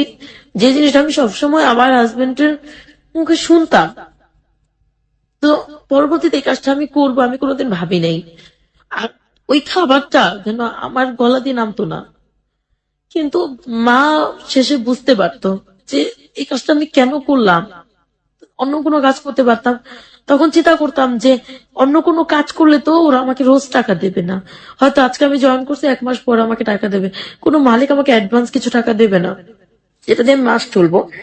তো পরে দেখা যেত কি, এরকম 1 সপ্তাহ করছি, 2 সপ্তাহ করছি, 3 সপ্তাহ করার পরে, মাসখানেক করার পরে না আমার কাছে কোনো খারাপ লাগতো না, কিন্তু ওই টাকার খাবারটা আমার গলা দিয়ে নামতো না। আর রাশিদকে তখন প্রচন্ড ঘেন্না হতো যে ও আমার কেন খোঁজ নেয় না, ও যদি খোঁজ দিত তাহলে আজকে আমার এরকম হতো না। এরকম করে রোজা চলে আসলো, আমি রোজার ভিতরে আমার বাবা মাকে এই কাজ করে ফুলফিল বাজার করে দিলাম। ঈদ কাটলো, ছোট ভাই বোন গুলোকে কাপড় দিচ্ছি। আমার ফুপু, ছোট ফুপু, আমার এত কষ্ট পেয়েছে তখন যে আমার ছোট ফুপু আমার মাকে দিচ্ছে, ছোট ফুপু আর বড় ফুপু মাকে দিছে, বাবাকে দিছে, ভাইকে দিছে, বোনকে দিছে। আমাকে একটা সুতা পরিমাণ জিনিস কেউ দেয়নি। যখন আমি দেখলাম যে ওরা আমাকে পছন্দ করে না, তখন আর ওদের প্রতি আমার কোনো মায়া থাকলো না। তো ঈদের দিন রাশিদ আমাকে ফোন দিছে। ফোন দেওয়ার পরেও বলতেছে, কেমন আছো? আমি কি তুমি যেমন রেখেছো ঠিক সেরকমই আছি, না মরে বেঁচে আছি। তো ও বললো যে এভাবে কথা বলতেছো কেন? আমি কি না, তুমি যে একটা ব্যক্তিকে রেখে গেছো, জানো আমার বাবা কাজ করে না, আমার টাকা খায়, তোমারটা খেয়েছে, তো তুমি কিভাবে এভাবে চলে গেলে আমাকে রেখে? ও আমাকে বললো যে ঠিক আছে, সবকিছু ঠিক হয়ে যাবে। ঈদের দিন রাত্রে ও বলতেছে যে তুমি একটা কাজ করো, তুমি আমার সাথে দেখা করো। কখন দেখা করবো? রাতে দেখা করো। বিকেলে ওই মহিলা আমাকে ফোন দিছে যে লাবণ্য, তুমি একটু আসবা? কেন? আমার দুটা ফ্রেন্ড আসছে, তুমি যাদের সাথে বসো তারাই আসছে, ঈদের দিন তোমাকে দেখতে চাই। তো আমার তো কোনো রকমেরই নাই, আমি চলে গেছি। আমি কিন্তু পুরোনো কাপড় পরে গেছি, কারণ আমি ঈদে কোনো কাপড় নিই। মানে তখন আমার আমার হাজবেন্ড আমাকে 6 মাসে কিছু দেয়নি, বাবা মাও কিছু দেয়নি। ওই যে শাড়িগুলো বিয়ের আগে কিনছি বা বাঁশ শাড়িগুলো, নতুন শাড়িগুলো, ওগুলো পরতাম। তো আমি যাওয়ার পরে ওনারা আমাকে 2 ঘন্টা রাখলো। 2 ঘন্টা রাখার পর আমাকে 3,000 টাকা দিচ্ছে। ওরা বাইরে খেলো আমাকে নিয়ে। আমি ওইদিকে রাশিদকে ফোন দিচ্ছি, রাশিদ ফোন রিসিভ করে না। 8টার দিকে প্রচন্ড বৃষ্টি হচ্ছিল, ওই বৃষ্টিতে ভিজে ভিজে ওকে আমি পুরো টিএসসি খুঁজছি, রমনা খুঁজেছি, ওকে আমি পাইনি। ও আমাকে রাত 10টার সময় ফোন দিছে, তুমি কোথায়? যে আমি বাসায়। তুমি আমার সাথে দেখা করতে আসতো না, এটা বলে প্রচন্ড ঝগড়া করতেছে আমার সাথে। পরে আমি বলছি, আচ্ছা ঠিক আছে, আমার ভুল হয়ে গেছে। পরে ফোন রেখে ছোট বলতেছে, আপু শিশু পার্কে ঘুরতে যাবো। আর আমি আমার ছোট ভাই বোনদেরকে বাবা যে দেয় না সে অভাবটা বুঝতে দিতাম না। যেভাবেই হোক আমি ওদের সবাইকে বুঝায় রাখতাম যে না, টাকা পয়সা আছে, খেতে পারবি, চলতে পারবি। তো আমার ওদেরকে নিয়ে আমি শিশু পার্কে ঘুরতে গেলাম। 3,000 টাকা ছিল, তো 1,000 টাকা খরচা হয়ে গেল, ওদের যাওয়া আসে না। ও আমাকে রাশিদ আমাকে ফোন দিল, বললো চলো আজকে আমার এক ফ্রেন্ডের বাড়িতে যাব। ঠিক আছে যাব। ফ্রেন্ডের কে কে আছে? মা আছে, ভাই আছে, বোন আছে, সবাই আছে। কিছুর জন্য যাব, ওরা আমার বউকে দেখতে চাইছে। ঠিক আছে যাবো। ঠিক আছে, রাত 8টায় আমাদেরকে বাসায় দিয়ে আসার পরে আমি ওর সাথে দেখা করলাম, সম্ভবত গুলিস্তান গিয়ে। ওর বাড়ি কি গুলিস্তানে ছিল? ওর বাড়ি মগবাজার। ওকে, আপনি বলছিলেন যে রমনাতে খুঁজছেন, টিএসসি তে খুঁজছেন, এই জায়গাগুলোতে আপনি কেন খুঁজতেন? ও এখানেই থাকতো, সারাদিন এখানে বেশিরভাগ সময় এখানে সময় কাটাতো বন্ধুদের সাথে। ওকে আর ও আমাকে বলছে ঈদের দিন রাত্রে ওইখানে থাকবে। ওকে। পরে আমি ওর সাথে গুলিস্তান দেখা করতে গেছি, যা দেখি ওর এক ফ্রেন্ড আছে এখানে, পরিচয় করাই দিল, ওর নাম কালাম। ওর বাড়িতে আমরা বেড়াতে যাব। ঠিক আছে চলো। বাড়িটা ছিল ভুলতা গাউসিয়া। যাওয়ার পরে দেখলাম যে খুব অন্ধকার, খুব একটা গ্রাম, বিল চারপাশে, ওখানে নিয়ে যাচ্ছে কোনা কোনা দিয়ে, এই দিয়ে ঢুকালো কোথায় বাড়ির পেছন দিয়ে। তো সে কি ব্যাপার, বাড়ির পেছন দিয়ে ঢুকলাম, ও একটা নতুন বাড়ি করছে, গেট করা হয়নি, টিন দিয়ে লাগাই রাখছে। এটা আসলে টিন দিয়ে লাগানো ছিল। দরজা খুলছে, আমি কি, কেউ তো নাই এখানে, এক রুম, একটা বিলের ভিতরে এক রুম। তো আমার কোনো না ভয় ছিল না, ও ছিল সাথে। আপনি ওকে লাভ করতেন সেই সময়টাতে এবং পুরো ওকে আমি পুরো লাভ দোস্ত। করতাম। আপনি যেই কাজের মধ্যে জড়িয়ে গেছেন এই এটা কি কথাটা আমি ওকে বলিনি, ও কি বুঝতেও পারেনি? ও বুঝতেও পারেনি। ওকে আমি বলতাম না, ও বুঝতে পারেনি। ও কারণ জিজ্ঞেস হচ্ছে করেনি যে এই আপনার- মাসটা ও আমাকে সময় দেয়নি। না, কিন্তু ওর তো সন্দেহ হওয়া বা জিজ্ঞেস করার একটা ব্যাপার ছিল যে টাকাগুলো কোথা থেকে কিছু আসছে। জিজ্ঞাসা করে নাই। ও বলছে বাজার করছে, আমি কি কোন রকম করেছি, মিথ্যে বলেছে আমার সাথে। আপনার ফ্যামিলি বুঝতো না যে এই আমার কাজগুলো? মা বুঝতে পেরেছিল, পরে আমাকে জিজ্ঞাসা করছে তুই এত টাকা করতে গেলে, আমি মার কাছে স্বীকার করছি। মা কি বলেছিল? মা কোনো কথা বলেনি, মা নিস্তব্ধ হয়েছিল। বাবা বুঝতো না? বাবা বুঝতো না। আমার বাবা এক কথা মোট কথা বলতে গেলে ও ছিল টাকার, ও টাকার জন্য সব করতে পারে, শুধু পারে না মেয়ে আর বউকে বেচতে। তো আমি যখন ওর সাথে গেলাম, তারপর ও আমাকে বলতেছে কি দেখো ওর ফ্যামিলির কেউ নাই, তো তোমাকে আমি মিথ্যে বলে এখানে আনছি। তখন বাজে রাত 11টা। রাশিদের সাথে ওর বন্ধুর বাড়িতে গেলাম, ও আমাকে বললো দেখো তোমাকে মিথ্যে বলে এখানে এনেছি, ওর কোনো বাবা মা থাকে না, ওর এটা বাড়ি করছে নতুন, তো আমরা দুজন একাই থাকবো। ভালো কথা, আমরা একাই থাকবো, সমস্যা নেই। আধা ঘন্টা পরে মানে ও আইসা, মানে ও আমাকে ওখানে গিয়ে ও আমাকে ইউজ করে। তারপরে আধা ঘন্টা পরে ও আমাকে বলতেছে একটা কথা বলি, তুমি রাগ করো না। কি কথা? আমার বন্ধু তোমাকে চায়। হোয়াট? হ্যাঁ, ওর বন্ধু আমাকে চায়, নয়তোবা ও একটা গ্যাঞ্জাম করবে। মানেটা কি? মানেটা হচ্ছে এটা ওদের কন্ট্রাক্ট ছিল যে যাকে নিয়ে যাবে দুজনে মিলেই ভোগ করবে। কিন্তু আমি যখন চিল্লাচিল্লি করলাম, এই করলাম, তখন বলছে আমাকে একবার ওকে একটা সুযোগ দাও। তখন আমি বলছি, কোনো মতেই না, আমি চলে যাবো এখান থেকে। মোবাইলটা ধরে দেখি রাত 1টা বাজে, কিভাবে বের হবো, আমি কিন্তু চিনি না সেটা। তো পরে আমি ওখানে রইলাম। পরে ও আমাকে অনেক রিকোয়েস্ট করে, ও আমার মানে না যেন পা ধরছে এরকম রিকোয়েস্ট করে ওর বন্ধু কি করলো, ও বাইরে চলে গেলো, ওর বন্ধুকে পাঠিয়ে দিলাম। ওর বন্ধুকে আমি পা পর্যন্ত ধরছি যে ভাইয়া আমি আপনার বন্ধুর ওয়াইফ, আপনি এইভাবে আমাকে ভোগ করতে পারেন না। তাতে আমার কি, আমার তো আপন কেউ না। কোনো মতে যখন না শুনছে তখন মনটাকে একটা বুঝ দিছি যে যখন আমি ওই যে দুইটা লোকের সাথে মেলামেশা করছি, ঠিক ওই মন মানসিকতা নিয়ে আমার ওর সাথে মেলামেশা করতে হবে, ওকে আপন ভাবলে চলবে না আমার। তো চলে গেল। আমি ওয়াশরুমে ঢুকে তখন চিৎকার করে কাঁদতেছিলাম যে আমি কাকে ভালোবাসলাম যে আমাকে অন্য পুরুষের হাতে তুলে দিল। তাহলে তো আমি নিজেই ঠিক ছিলাম, যে ওই লোকগুলো তো ভালো ছিল যাদের সাথে আমি এই জঘন্য কাজটা করছি বা এই নোংরা কাজটা করেছি, তারাই তো ভালো। তাহলে তো এই মানুষটাকে ভালোবেসে বিশ্বাস করে আমার কোনো লাভ নেই। তো তারপর ও মানে এরকম একটা বিহেভ করলো, ও আমাকে আয়সা জড়ায় ধরে প্রচন্ড কান্না করতে শুরু করলো, যেন সব ভুল ওর। ও আমার কাছে ক্ষমা চাইলো পা ধরে ওই রাতে। তো কেন জানে মনটা আমার আবার ঘুরে গেল। সকালবেলা আমরা দুজন চলে আসলাম। চলে আসার পরে ওকে আমি বললাম যে দেখো এরকম হলে আমি আর কখনোই তোমার সাথে কোথাও যাবো না।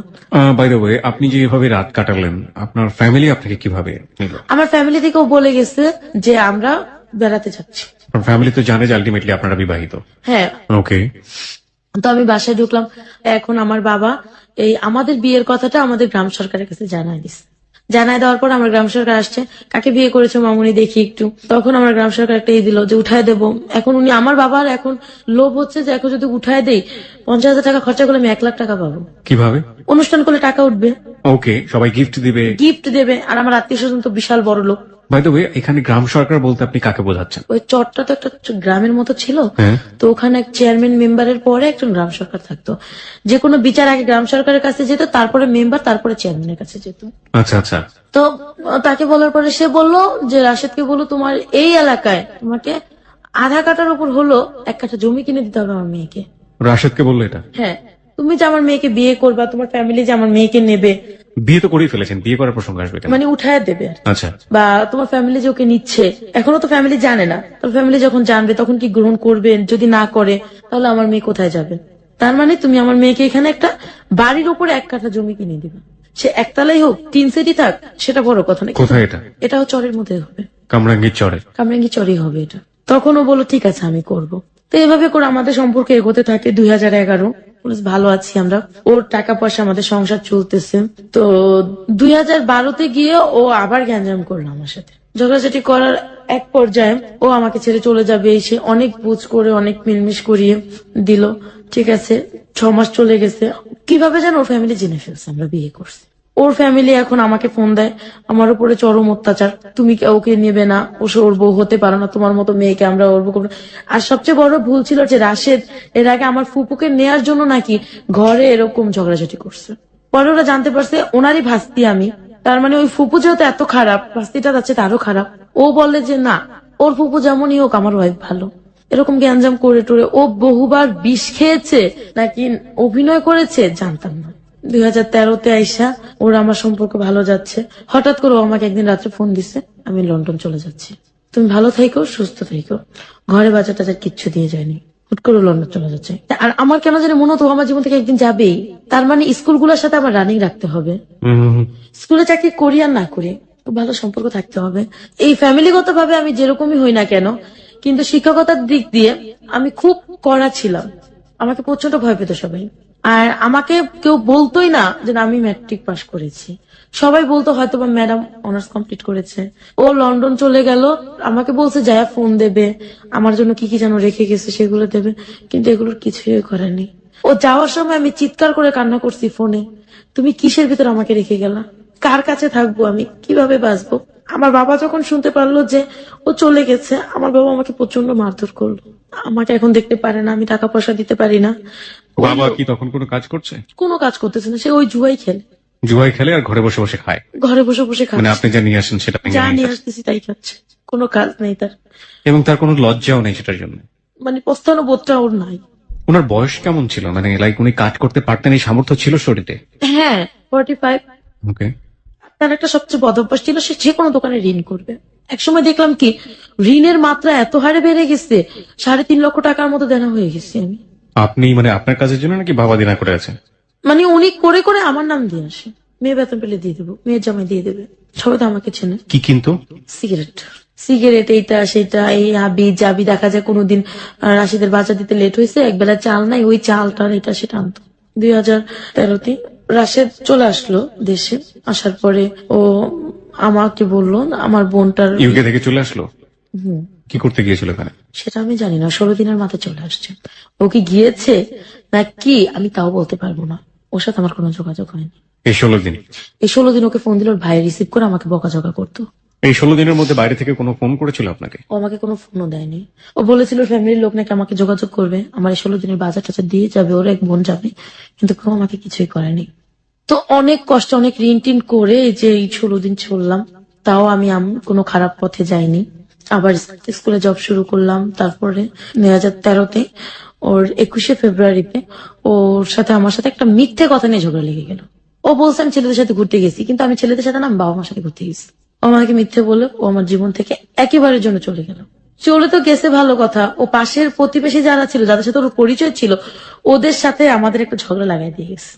এমন ভাবে ঝগড়া লাগাইছে যে আমি মানিজ্যত নিয়ে যে ঘরে থাকবো সেই পরিস্থিতিটাও রাখি নাই।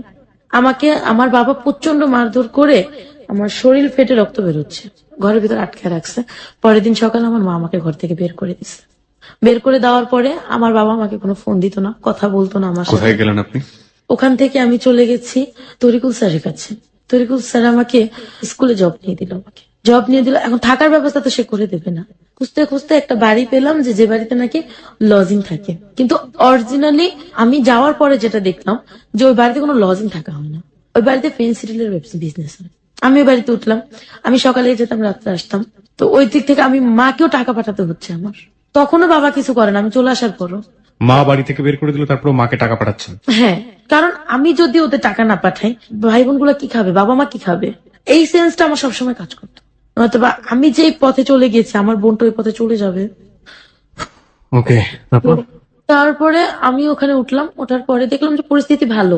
3-4টা মেয়ে থাকে ওইখানে, মহিলাটাও খুব ভালো, আমাকে খুব আদর করলো। 15 দিন বাদে আমি দেখতে পেলাম ওরা যেন কি করে রুমের ভিতর। ওনার যে 2টা ছেলে ছিল আর ছেলের একটা বন্ধু ছিল, তারপর একটা ছেলে থাকতো এখানে। 4টা রুম ছিল, তো একটা রুম আমি 2টা মেয়েকে নিয়ে থাকতাম, আর একটা রুম স্বামী স্ত্রী থাকতো, আর একটা রুম গেস্ট রুম ছিল, আর একটাও ছেলেরা বন্ধু নিয়ে থাকতো। তা আমি প্রথম এগুলো খেয়াল করতাম না, কারণ আমি সকালে যেতাম, বিকেলে আসতাম, আমি স্কুলে জব করতেছি, টিউশনি করতেছি। তো ওদের এই জিনিসগুলো আমি 15-16 দিন পরে খেয়াল করি যে ওই মেয়েরা ওই গেস্ট রুমটার ভিতরে কি করে। তারপরে দেখা যায় যে ছেলেগুলো কি করে, এগুলা বোতল, ছোট ছোট বোতলগুলা কিসের, কারণ এই সমস্ত জিনিসের সাথে আমি আগে থেকে পরিচিত না। এগুলো জানার পরে আমি আস্তে আস্তে ওদের সম্পর্কে ডিটেলস খোঁজ নিতে থাকি, আমি ওদের সাথে খুব ফ্রি হয়ে যাই। ওরা তখন বললো ওইখানে ওদের নোংরা কাজ চলে, আর ছেলেগুলো ফেন্সিডেলের বিজনেস করে। এরপরে ওর যে দেবরটা, ওর দেবরের সাথে আমার খুব ভালো একটা সম্পর্ক হয়ে যায়, বন্ধুর মতো। দেবরটা আমার কাছে সব স্বীকার করে। দেবরটা এরকমও আমাকে জানাইছে যে ওরা এরকম মেয়েদেরকে লজিং রেখে এই কাজগুলো করে, আমাকে দিয়েও করাবে। তো আমি এগুলো মানে বিশ্বাস করতে পারি নাই। ওরা করে কি, মেয়েদেরকে ঘুমের ওষুধ খাইয়ে তো এমন কিছু ডোজ দিয়ে দেয় যে ওগুলো মেয়েদেরকে যদি ওই রাতে এখান থেকে যদি মেরেও ফেলা হয়, মেয়েরা টের পাবে না, এরকম করা হয়। অথবা মেয়েদেরকে ঘুরতে যাওয়ার নাম করে যশোর বেনাপোলে নিয়ে গিয়ে ওদের শরীরের সাথে বা বউ সাজিয়ে ব্যাগের ভিতরে পেন্সিল দিয়ে ওদেরকে আনা হয়।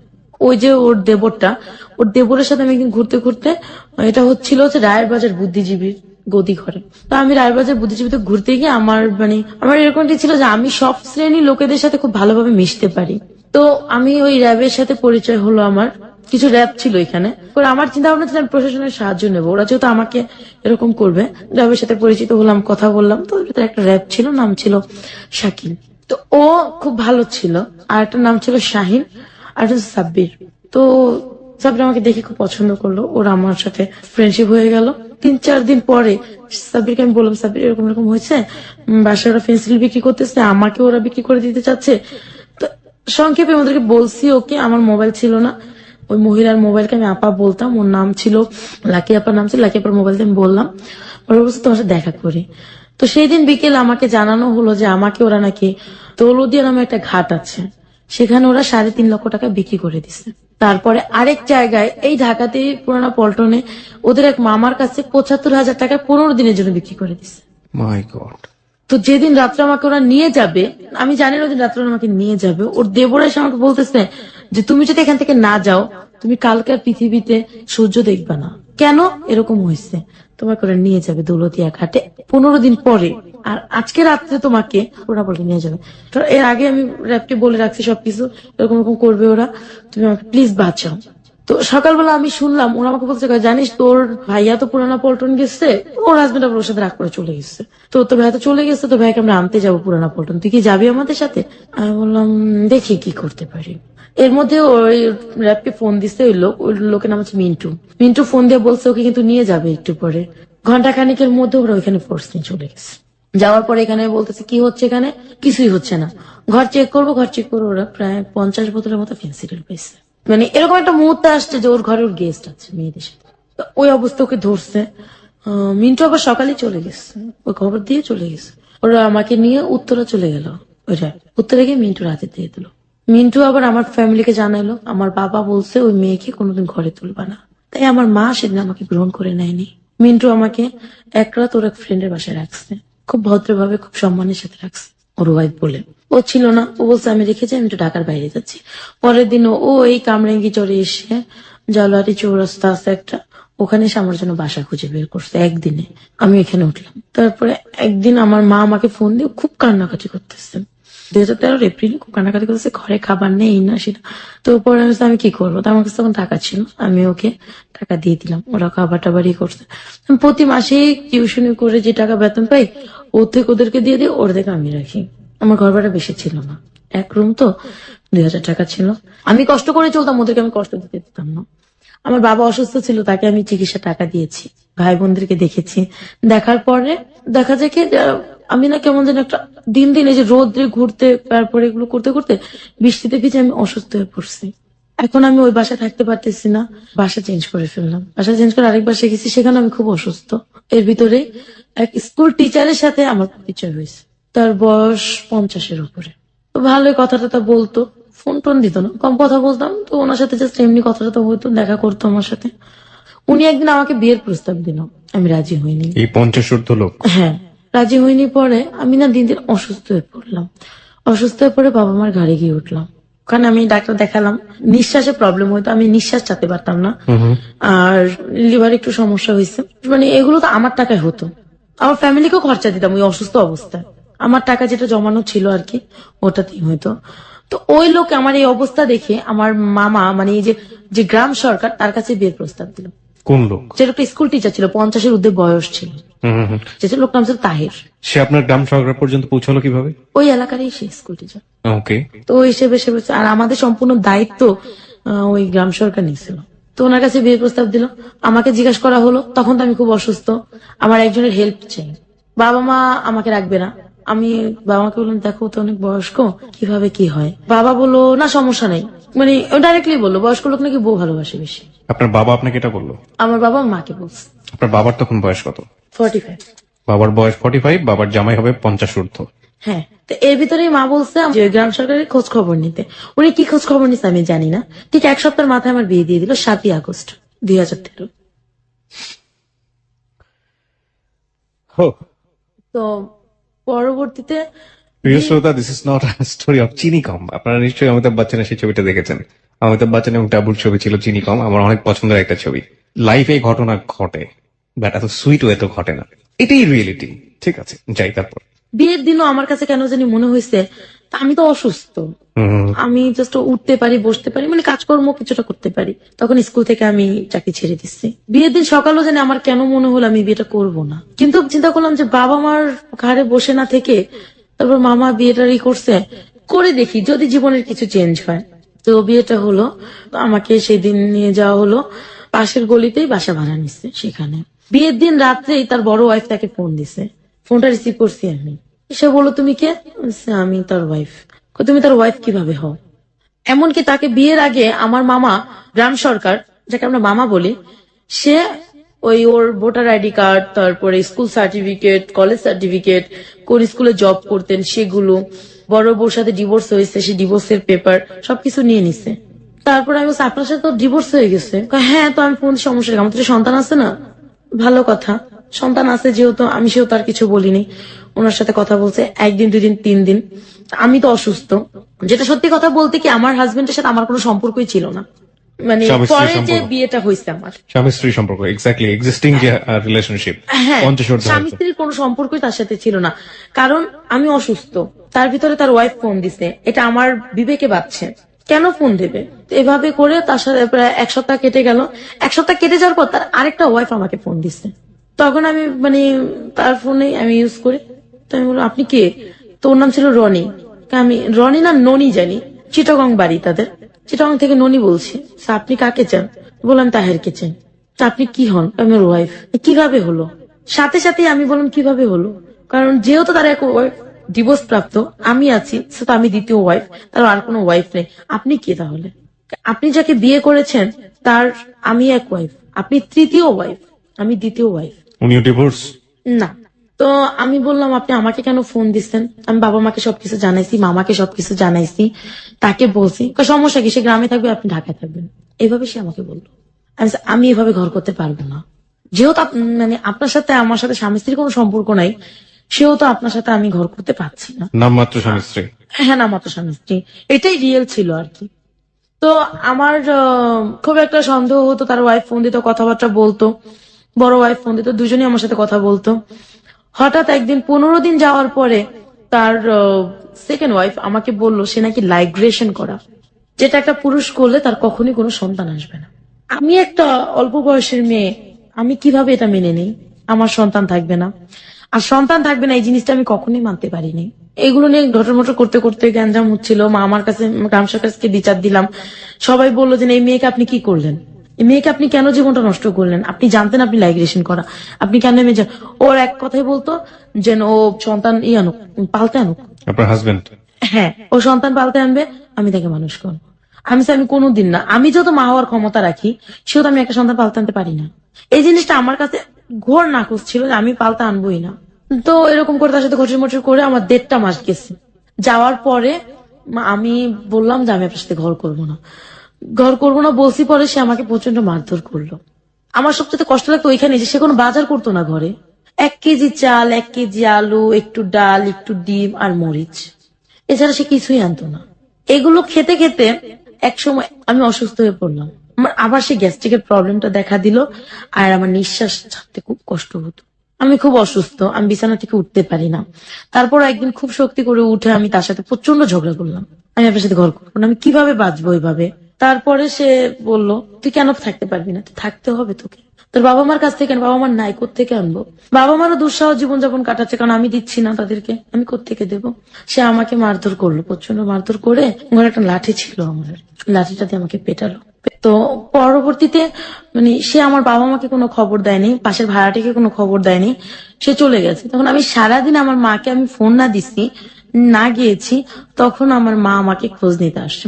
আসার পর দেখে আমার দরজা লাগানো, সে ভাবছে আমি বাইরে গেছি, দ্বিতীয়বার চলে গেছে। কিন্তু সবচেয়ে আশ্চর্যজনক বিষয় হচ্ছিল যে আমার বাবা তখন একটা সমিতির সাথে যুক্ত ছিল, সেই সমিতিটা ছিল আমার ফ্ল্যাটের পাশের ফ্ল্যাটে। কিন্তু আমার বাবা ওই যে দরজা তালা মারা দেখছে, সেজন্য আসে যেতে পারেনি। আমার হাজবেন্ড যে ওই যে ভাড়াটার ঘরে চাবি দিয়ে গেছিল, এটা আবার তারা জানতো না। ভাড়াটা বলছে আমিও বেরিয়েছি, হাজবেন্ডও বেরিয়েছে, তাই হাজবেন্ড চাবি দিয়ে গেছে। তো চাবি তখন দেওয়ার সময় তাকে কিছু বলে যায়নি যে ঘরের মধ্যে আপনি আছেন বাড়ির? না না না, সে চাবি দিয়ে চলে গেছে, আমি বাইরে চলে যাচ্ছি, তার মানে তার আগে আমি চলে গেছি। তো Okay. এরকমটা একটা মিনিং করে গেছে। পরে উনি জিজ্ঞাসা করছে ও কোথায়, কয়, জানি না, মনে হয় কোথাও গেছে। আমার মা কিভাবে যেন বলতেছে কি ওর ঘরে তাহলে আমার কিছু বাটি আছে, বাটিগুলো নেব। আমি তার আগের দিন সারাদিনের না খাওয়া, সে বাইরে গিয়ে খেয়ে আসতো, আমার জন্য খাবার আনতো না। আপনার হাজবেন্ড? হ্যাঁ, আমি সেদিনও সারাদিন সেন্সলেস। তো মা সন্ধ্যাবেলা ঢুইকা দেখে আমাকে, দেখে একটা চিৎকার করছে।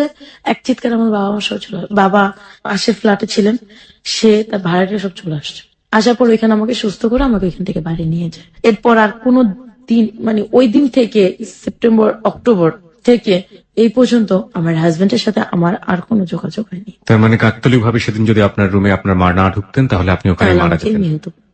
নিহত পেত ওখানে। এরপর আমাকে বাসায় নিয়ে গেছে, আমার চিকিৎসা করাইছে। আমি 27 রোজ আমাকে হসপিটাল থেকে বাসায় আনছে। ঈদের পরপরই আমি আবার আমার খোঁজে বের হয়ে গেছি। এই প্রথম আমার জীবনে মানে আমি যাতে অসুস্থ, শুধু আমার মা আমাকে সাপোর্ট দিল। তখন আমার বাবা আমাকে তখন পর্যন্ত নির্বাক হয়ে তাকায় দেখছে, শুধু আমাকে কোনো সাপোর্ট দেয়নি। আমি আমার মতো বের হয়ে গেছি, আমি ওই ঘরে থাকিনি। ঈদের পরপরে আমি বের হয়ে বাসা ভাড়া নিচ্ছি, নিয়ে আমার মতো চলে গেছি। চলে যাওয়ার পরে আমার এক ভাইয়া আমাকে বললো, আমি একটা বাসা চিনি, তুই তো এই লাইনে আছিস ভাইয়া, বুঝতে পারছিস আর কি, আছিস তুই তো, তুই আমার একটা বাসা চিনি, তুই ওখানে চল। ওখানে যাওয়ার পরে আমাকে ওই আন্টি দুটা লোকের সাথে পরিচয় করাই দিচ্ছে। প্রথম দিন যাওয়ার পরে সে আমাকে রাখেনি, পরের দিন আমাকে বলছে তোকে ফোন দেবো, সে আমাকে ফোন দিছে। ফোন দেওয়ার পরে আমি গেছি, যাওয়ার পর একটা লোক, সে খুব ভালো চাকরি করে, একটা লোকের সাথে পরিচয় করাই দিছে, বলছে তুমি তাকে সময় দাও, সে তোমাকে খুশি করে দেবে। তখন কিন্তু আমি অভাবে অবস্থা, অনটন অবস্থা, বাবা মারও দুঃসহ অবস্থা। বাবা মা যে সমিতির সাথে আছে, বাবা সেই সমিতি টাকা আটকে গেছে, ঘরে চাল নেই, মা ফোন দিয়ে কান্নাকাটি করছে। মানে এত কষ্ট পেয়েছি যে মানে নিজে অশান্তিতে ছিলাম, কখনো বাবা মা ভাই বোনকে অশান্তি দেখায়নি, কষ্ট দেখায়নি। সেখানে আমি সময় কাটানোর পরে সেই দিন আমাকে ওরা দিয়েছে 2000 টাকা, আমি 1000 টাকা নিজের জন্য রাখছি, 1000 টাকা বাসায় পাঠিয়ে দিছি, ওরা ওদের মতো চলছে। এরপরে 3-4 দিন পরে আন্টি আমাকে আবার ডাকছে, তখন দেখা হয়েছে আমার সাথে এক ডক্টরের সাথে। এক ডক্টর, তখন সে মানে আমার সবকিছু শুনলো। তখন সে আমাকে বলল যে তুমি আমাকে কথা দাও যে তুমি কখনো অন্য কাউকে সময় দেবে না, তুমি আমাকেই সময় দেবে, এমনকি তোমার যা কিছু দরকার ভরণ পোষণ সম্পূর্ণ আমি দেব। নভেম্বর ডিসেম্বরের ঘটনা, সে এই কথাটা বলছে। বলার পরে আমি তার কথা বিশ্বাস করতাম না। তা আমি তো এর অনেককে দেখছি। তখন আন্টি আমাকে বললো তুমি ওর কথা বিশ্বাস করো। তখন এই দুইজন লোকের সাথে আমার ঘুরে ফিরে তাদেরকে সময় দিয়ে আমার সংসার টিকতো, এমনকি আমার ফ্যামিলিও চলতো, এমনকি আমার স্কুলের শিক্ষকতাটাও চলতো। পরে দেখা গেছে যে তার কথা আমি আন্টির ভরসা পেয়ে আমি ওকে, আন্টি আমাকে, হ্যাঁ আমি তার বাসায় গিয়ে আমি একটা নোংরা পরিবেশে জড়াইছি আবার দ্বিতীয়বার, কিন্তু সে আমাকে নিজের মেয়ের চেয়ে বেশি ভালোবাসছে। সব সময় একটা ভালো ডিসিশন দিছে, ভালো কথা বলছে। এই আন্টির সাথে আপনার পরিচয় হলো কিভাবে? আমার ওই ভাইয়া আমাকে নিয়ে গেছে ওই বাসায়। কোন ভাইয়া? আমার একটা ভাইয়া ছিল আর কি। কোন ভাইয়া এটা? এটা আমাদের এলাকার একটা উনি ছেলে। আপনার সম্পর্কে এই ব্যাপারে জানতো যে যেহেতু উনি বাসাটা নিয়ে গেছে, মানে আপনার ওখানে একটা পারপাস সার্ভ হবে, তার মানে এই উনি ভাইয়ের- আমার এই ব্যাপারটাকে ধারণা করছে, ধারণা করে আমাকে জিজ্ঞাসা করছে, আমি স্বীকার করছি তার কাছে। সেও আমাকে হেল্প করতো বিনা স্বার্থে। হুম। সে আমাকে নিয়ে গেছে, কয়ে কি চলো তুমি এইভাবে কত কষ্ট করবা। আর আমার যে টোটাল যে 1.5 মাস বা 2টা মাসের যে ঘটনাগুলো আমার সেকেন্ড হাজবেন্ডের, এগুলো সব সে জানতো। তারা কিভাবে নিজেরাই জানতো? আমাকে বিয়ে দিছে। ওকে। আমাকে বিয়ের দিন ওই বাড়িতে পৌঁছায় দিছে আমার ওই ভাইয়া। সে আমাকে হেল্প করছে, 1000, 500, 100 দিয়ে সে আমাকে হেল্প করছে। এমনকি বিশ্বাস করতে পারবেন না, আমার বিয়ের যে খরচাটা সেটাও আমার বাবা আমার টাকা থেকে করছে। সে একটা টাকা খরচা করেনি, একটা টাকা দেয়নি। তারপরে এই যে 2টা বছরে সে যে ঋণগুলা করছে, এই ঋণগুলো আজ পর্যন্ত আমি দিচ্ছি। এই কাজগুলো করে আমি এখন এই কাজগুলো করি না, বলতে যে শুধুমাত্র যে আমি যে 10 জনের সাথে মিশবো সেটা করি না, জাস্ট আমার ওই ডক্টরের সাথে খুব ভালো একটা ফ্রেন্ডশিপ আছে। প্রতি সপ্তাহে সে আমাকে একটা খরচে টাকা দেয়, যাতে করে আমার আর এইসব নোংরা কাজে ঢুকতে না হয়। সে পৃথিবীর যে প্রান্তে থাকুক না কেন, সে প্রতি সপ্তাহে আমার টাকাটা আমাকে পাঠিয়ে দেয় আমার মোবাইলে। and you have that kind of relationship with that doctor, right? আপনার তো ডক্টরের সাথে এই সময় কাটানোর মতো একটা রিলেশনশিপ আছে। হ্যাঁ, সময় কাটানোর মতো একটা রিলেশনশিপ আছে। তারপরও সে যথেষ্ট ভালো, আমি তাকে মন্দ বলবো না, সে ভালো। তারপরে দেখা যায় আর যে রিলেশনটা, আমি এখন বর্তমানে আমার একটা স্টেশনারি আছে, বইয়ের লাইব্রেরি। উনি যখন আমাকে হেল্প করতেছিলেন তখন উনি আমাকে বললো যে তুমি কিছু একটা করো, শুধু মাস্টারি দিয়ে তোমার হবে না, তুমি মাস্টারিটা ছেড়ে দাও, তুমি কিছু একটা করো। শেষে যে গ্রাম সরকার আমাকে বিয়ে দিয়েছিলাম, প্রথমে বলছিলাম, সেই গ্রাম সরকার আমাকে একটা প্রোডাকশন হাউস বলতে একটা এম্ব্রয়ডারি হাউসে জব নিয়ে দিল, সেখানে 6000 টাকা বেতনে জব নিয়ে দিছে। আর যে ডক্টরের সাথে আমার ফ্রেন্ডশিপ আছে, সে আমাকে কিছু টাকা দিল একটা দোকান করার জন্য। কত টাকা? প্রায় ওখানে 20,000 টাকা। হুম। দোকান করছি আমি ওখানে, একটা মানে চিন্তা করলাম কি করব। তখন আমার তো অনেক স্কুলের সাথে যোগাযোগ, তখন আমি বইয়ের লাইব্রেরি দিলাম। বইয়ের লাইব্রেরি মানে স্টেশনারি, স্টেশনারি? বই, খাতা, পেন্সিল, রাবার বা গাইড, এটা সব পাওয়া যাবে ওখানে। ওকে। আজ অব্দি আমার বাবা সাপোর্ট করেনি, এমনকি 2-1 দিন আগের ঘটনা, যে আমার বাবাকে যাকে আমি এত হেল্প করছি বা আমি যাকে নিয়ে এখনো বেঁচে আছি, আমি আজীবন বেঁচে থাকবো, এর আমার সাথে যাই করুক না কেন, আমার বাবা 2-1 দিন আগে আমাকে মেরে আমাকে আমার মাকে দোকান থেকে বের করে দিয়ে ওই দোকানটা সে নিজের করে নিছে। and still কিন্তু ওই দোকানের যতগুলো জিনিস সবকিছু আমার, এমনকি বাবা আমাকে খুব বৃষ্টি ভাষায় একটা বকা দিয়ে বলছে, তুই তো ভালো না, তোর খারাপের টাকা দিয়ে তুই দোকান করছিস বা তুই খারাপের টাকা আমাকে দিছিস। তখন আমার এত কষ্ট হয়েছে যে যে বাবা মার জন্য আমি নিজের সবকিছু বিসর্জন দিয়ে দিছি, সেই বাবা আজকে আমার দোকান আমার সাথে মানে প্রতারণা করে যেন নিয়ে গেল। আজকে সেই দোকানে আমি নিজে দাঁড়াইতে পারতেছি না, বাধ্য হয়ে দোকান থেকে সরে আসছি। যে সে বলতেছে এই সবকিছু আমার, তোর কিছুই নাই এখানে। আমি যে তাকে 2-2.5 বছর দেখলাম, তাদের সংসারটাকে চালালাম, নিজে কষ্ট করলাম, এর কিছুই আমার বাবা স্বীকার করে না এখন। আর আমাকে যা তা বলে যে আমি ভালো না, আমি খারাপ। হ্যাঁ, আমি খারাপ হয়েছি শুধুমাত্র এই ফ্যামিলিটাকে বাঁচানোর জন্য, শুধুমাত্র 2 মুঠো ভাত দেওয়ার জন্য। কি করবো, না তোমার বোনটা নষ্ট হয়ে যাবে, ভাইটা বকাইটা হয়ে যাবে, মার কারখানায় চাকরি করতে হবে। আমার এত কিছু হয়ে গেছে, আমার মাকে আমি কখনো বাইরে কাজ করতে দেইনি, আমার বোনকে আমি কখনো বলি নাই তুমি একটা টিউশনি করো, কিচ্ছু করে না ওরা, আমি চালাই। আর আজকে মানে 3টা বছর আমার বাবা বসে খাইছে, and মানে আমার সংসারই ছিল, and এখন যে দোকানটা আছে সে এখন ওই দোকানেই করে, আমার সাথে সে টোটালি যোগাযোগ বন্ধ করে দিছে। সে এখন আমার দোকান চালায়, সে তা দিয়ে সে নিজে চলে। আর আমি একটা প্রোডাকশন হাউসে জব করে মা বাবা ভাই বোন সবাই কিনে চলতেছি। ও, খুব কষ্ট পেয়েছি যখন সে আমাকে বলছে আমি খারাপ, সে যখন আমাকে মারধর করে বের করে দিছে, এই নিয়ে 3য় বার সে আমাকে ঘর থেকে বের করে দিছে। প্রথমবার দিয়েছে আমার হাজবেন্ড সহ, 2য় বার আমাকে দিয়েছে আমার ভুলের কারণ, সে বলে আমার ভুল, কিন্তু অন্য একটা মিথ্যে কারণে সে আমাকে 2য় বার ঘর থেকে বের করে দিছে। এই 3য় বার সে তার জীবন থেকে আমাকে বের করে দিল। তো আজকে আমার কিন্তু কিছুই নেই, সবকিছু তাদেরকে আমি বিসর্জন করে দিছি, সবকিছু তাদেরকে আমি দিয়ে দিছি, তারপর আজকে তারা আমাকে জায়গা দেয় না। আপনার বাবা তো আপনাকে বারবার বের করে দিয়েছে, তারপরও আপনি এত কষ্ট করে এবং এই রকম ভাবে নিজেকে, আমি ভাইয়া সারাদিন না খেয়ে থাকতাম, একটা টাকা আমি আউট খরচা করতাম না। আমি কোনোদিনও, এমনও দিন গেছে আমি শাহবাগ যদি গেছি কোনো কাজে, বা দেখা যায় হাইটা কামরাঙ্গীচর গেছি, যেখানে 60-70 টাকা খরচা হবে, সে টাকাটা আমি রেখে দিছি, বাসায় গেলে আমার খরচা আছে সেজন্য, সেটা আমি রেখে দিছি। আমি সারাদিন রোদে, হ্যাঁ আমি খারাপ ছিলাম মাসখানেক, 3 মাস, 1 মাস, 1 দিন, 15 দিন, এরকম খারাপ ছিলাম, কিন্তু আমি কখনো মানে প্রফেশনাল হয়ে যায়নি। কিন্তু যেটা প্রফেশনাল হবো, একের পর এক নোংরা কাজ করবো, আমি সেটা করিনি। আমি মাঝে মাঝে যখন খুব ঠেকছি, যখন দেখি যে না আমার ঘরে ভাত জোটে না, তখন গেছি।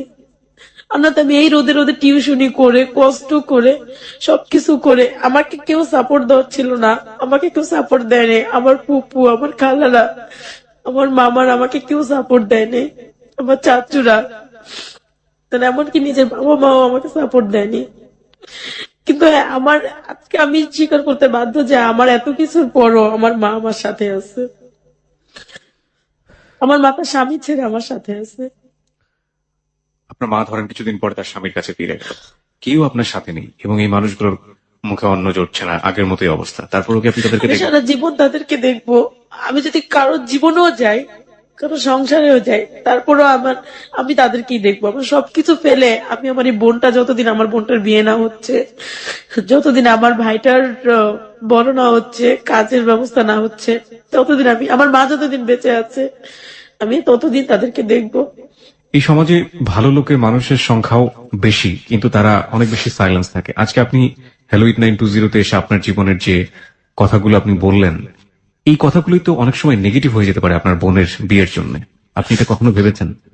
নেগেটিভ হবে না, কারণ হচ্ছে কি যে আমার হতে পারে, কার ভাগ্যে ভাইয়া কি আছে আমি কিন্তু জানি না, কিন্তু তারপরও যদি কোনো ভালো মানুষ এই পৃথিবীতে থেকে থাকে, আমার বোনকে বিয়ে করবে। আমার বোনের এখন আমি বিয়ে দেবো না। আরো সে এখন ম্যাট্রিক পরীক্ষা দিচ্ছে, সে আরো লেখাপড়া করবে। আমার স্বপ্ন আছে আমার বোনটাকে আমি লেখাপড়া করাবো। আমি জানি একদিন আমার পাশে কেউ থাকবে না, ভাই বোন সবাই আমার সাথে প্রতারণা করবে, কিন্তু কেউ বলুক আর না বলুক, এতটুকু তাদের মনে থাকবে যে আমার বোন একদিন আমাদেরকে লেখাপড়া করাইছে। আমার বাবা 3.5 লক্ষ টাকা দেনা ছিল, আমি তা দিছি। আমি আমার দোকানটা আমি লোন উঠায় করছি, 40,000 টাকা লোন উঠাইছি।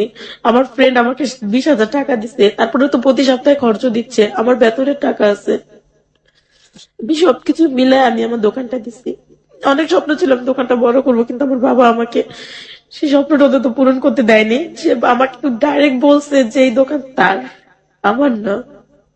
আমি বলেছিলাম যে অনেক দুর্বল হয়ে গেছে আসলে গল্প শুনতে শুনতে। কি শিখবো জীবনের গল্প থেকে, আজকের এই জীবনের গল্প থেকে, এবং সেজন্য আমাদেরকে এ পর্যন্ত শুনতে হয়েছে। তার বাবা কি ভূমিকা পালন করেছে, চারপাশের পরিবেশ কি ভূমিকা পালন করেছে, তার পরিবার কি ভূমিকা পালন করেছে, এগুলো নিয়ে আমরা প্রশ্ন করি না, নাই বা করি, ঠিক আছে, এগুলো নিয়ে আমরা আলোচনার জায়গাতে নাই বা গেলাম।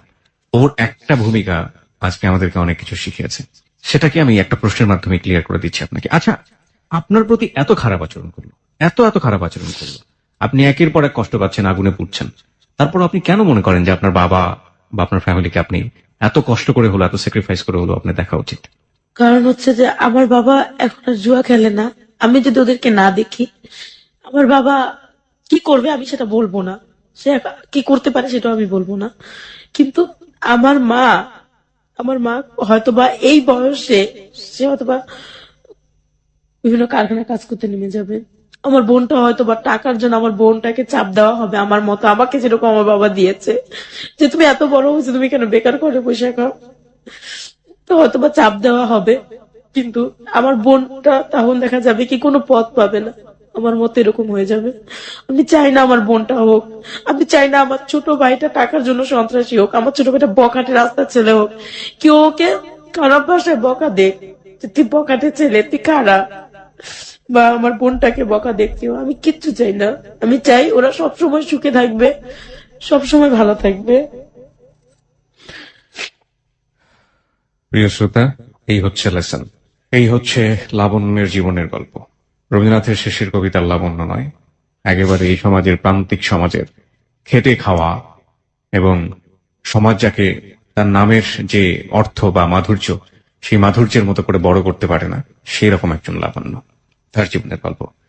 কোনো কমেন্টসই করতে চাই না, কারণ আপনারা যারা শুনছেন তারা প্রত্যেকেই নিজের জায়গাটা থেকে প্রচন্ড রকমের বিজ্ঞ। আমরা শুধু প্রত্যাশা করতে পারি লাবণ্য যে ভবিষ্যৎ স্বপ্নটা দেখে, সেই স্বপ্নের মধ্যে সে নিজে নেই, সেই স্বপ্নের মধ্যে এখনো তার পরিবার, যে পরিবার তাকে ঠিকমতো বড় হতে দেয়নি, সেই পরিবারের মঙ্গল হোক, তাহলেই হয়তো লাবণ্যের বিজয় হবে। আপনি তো শুনলেন শ্রোতারা বিভিন্ন রকমের কমেন্টস করছে, তো আপনার কি বলার আছে শ্রোতাদের উদ্দেশ্যে? আসলে যে আমি এত কিছুর মাঝেও আমার ফ্যামিলিটাকে টিকায় রাখছি শুধুমাত্র মা ভাই বোনদের চোখে মুখের দিকে তাকাইয়া। কিন্তু আমি চাই যে বাবা মা কখনো ফেলে দেওয়া যায় না, ভাই বোন কখনো ফেলে দেওয়া যায় না। আজকে যদি আমার মতো আরেকটা মেয়ে যদি ওদেরকে এরকম ফেলে নিজের সংসারের প্রতি টান হয়, বা সংসারের কথা ভাবে, নিজের কথা ভাবে, তাহলে হয়তো বা আমার মতো আরেকটা মেয়ের জন্ম হবে। যে দেখা যায় ওরই ছোট বোন, আরেকটা মেয়ে ছোট বোন, সে আমার মতো এই লাইনে চলে আসছে ফ্যামিলিকে খাওয়ানোর জন্য। কিন্তু বা আমি যদি আজকে ফ্যামিলিকে রাইখা আমি যদি বিয়ে করতাম, আরেকটা বিয়ে করি, সংসার করি, কিন্তু বাবা মা তাদের মতো আছে, তখন কি হবে, আমার বোনকে এই চাপটা সৃষ্টি করা হবে। আমার বোন চলে যাবে বাইরে, ভাইটা দেখা যাবে লেখাপড়া এখন স্টপ হয়ে যাবে, ও ওর মতো করে বাঁচবে। কখনো গুন্ডা হতে পারে, সন্ত্রাস হতে পারে, রাস্তার টোকাই হতে পারে, বকাইটা হতে পারে। রাইট। শ্রোতাদেরকে কি বলার আছে আপনার? অমস্ত্র তাদেরকে এতটুকুই বলার আছে যে কেউ মানে হার মানবে না, অন্তত আর যাই কিছু হোক ফ্যামিলিটাকে যাতে কেউ ফেলে না দেয়। আর দুনিয়ার সব বাবাদের কি বলার আছে? কোন বাবা যাতে তাদের সন্তানকে এইভাবে তাদের জীবনটাকে নষ্ট করে না দেয় নিজের হাতে করে। কারণ ওদেরকে যদি এইভাবে নষ্ট করে দেওয়া হয়, এইভাবে ওদের সাথে প্রতারণা করা হয়, তাহলে আমার মতো আরো অনেক মেয়ে থাকবে, হয়তো বা আজকে আমি টিকে আছি, অন্য কোনো মেয়ে টিকে তাও থাকতে পারে, মাঝপথে চলে যেতে পারে, জীবনটা ঝরে যেতে পারে।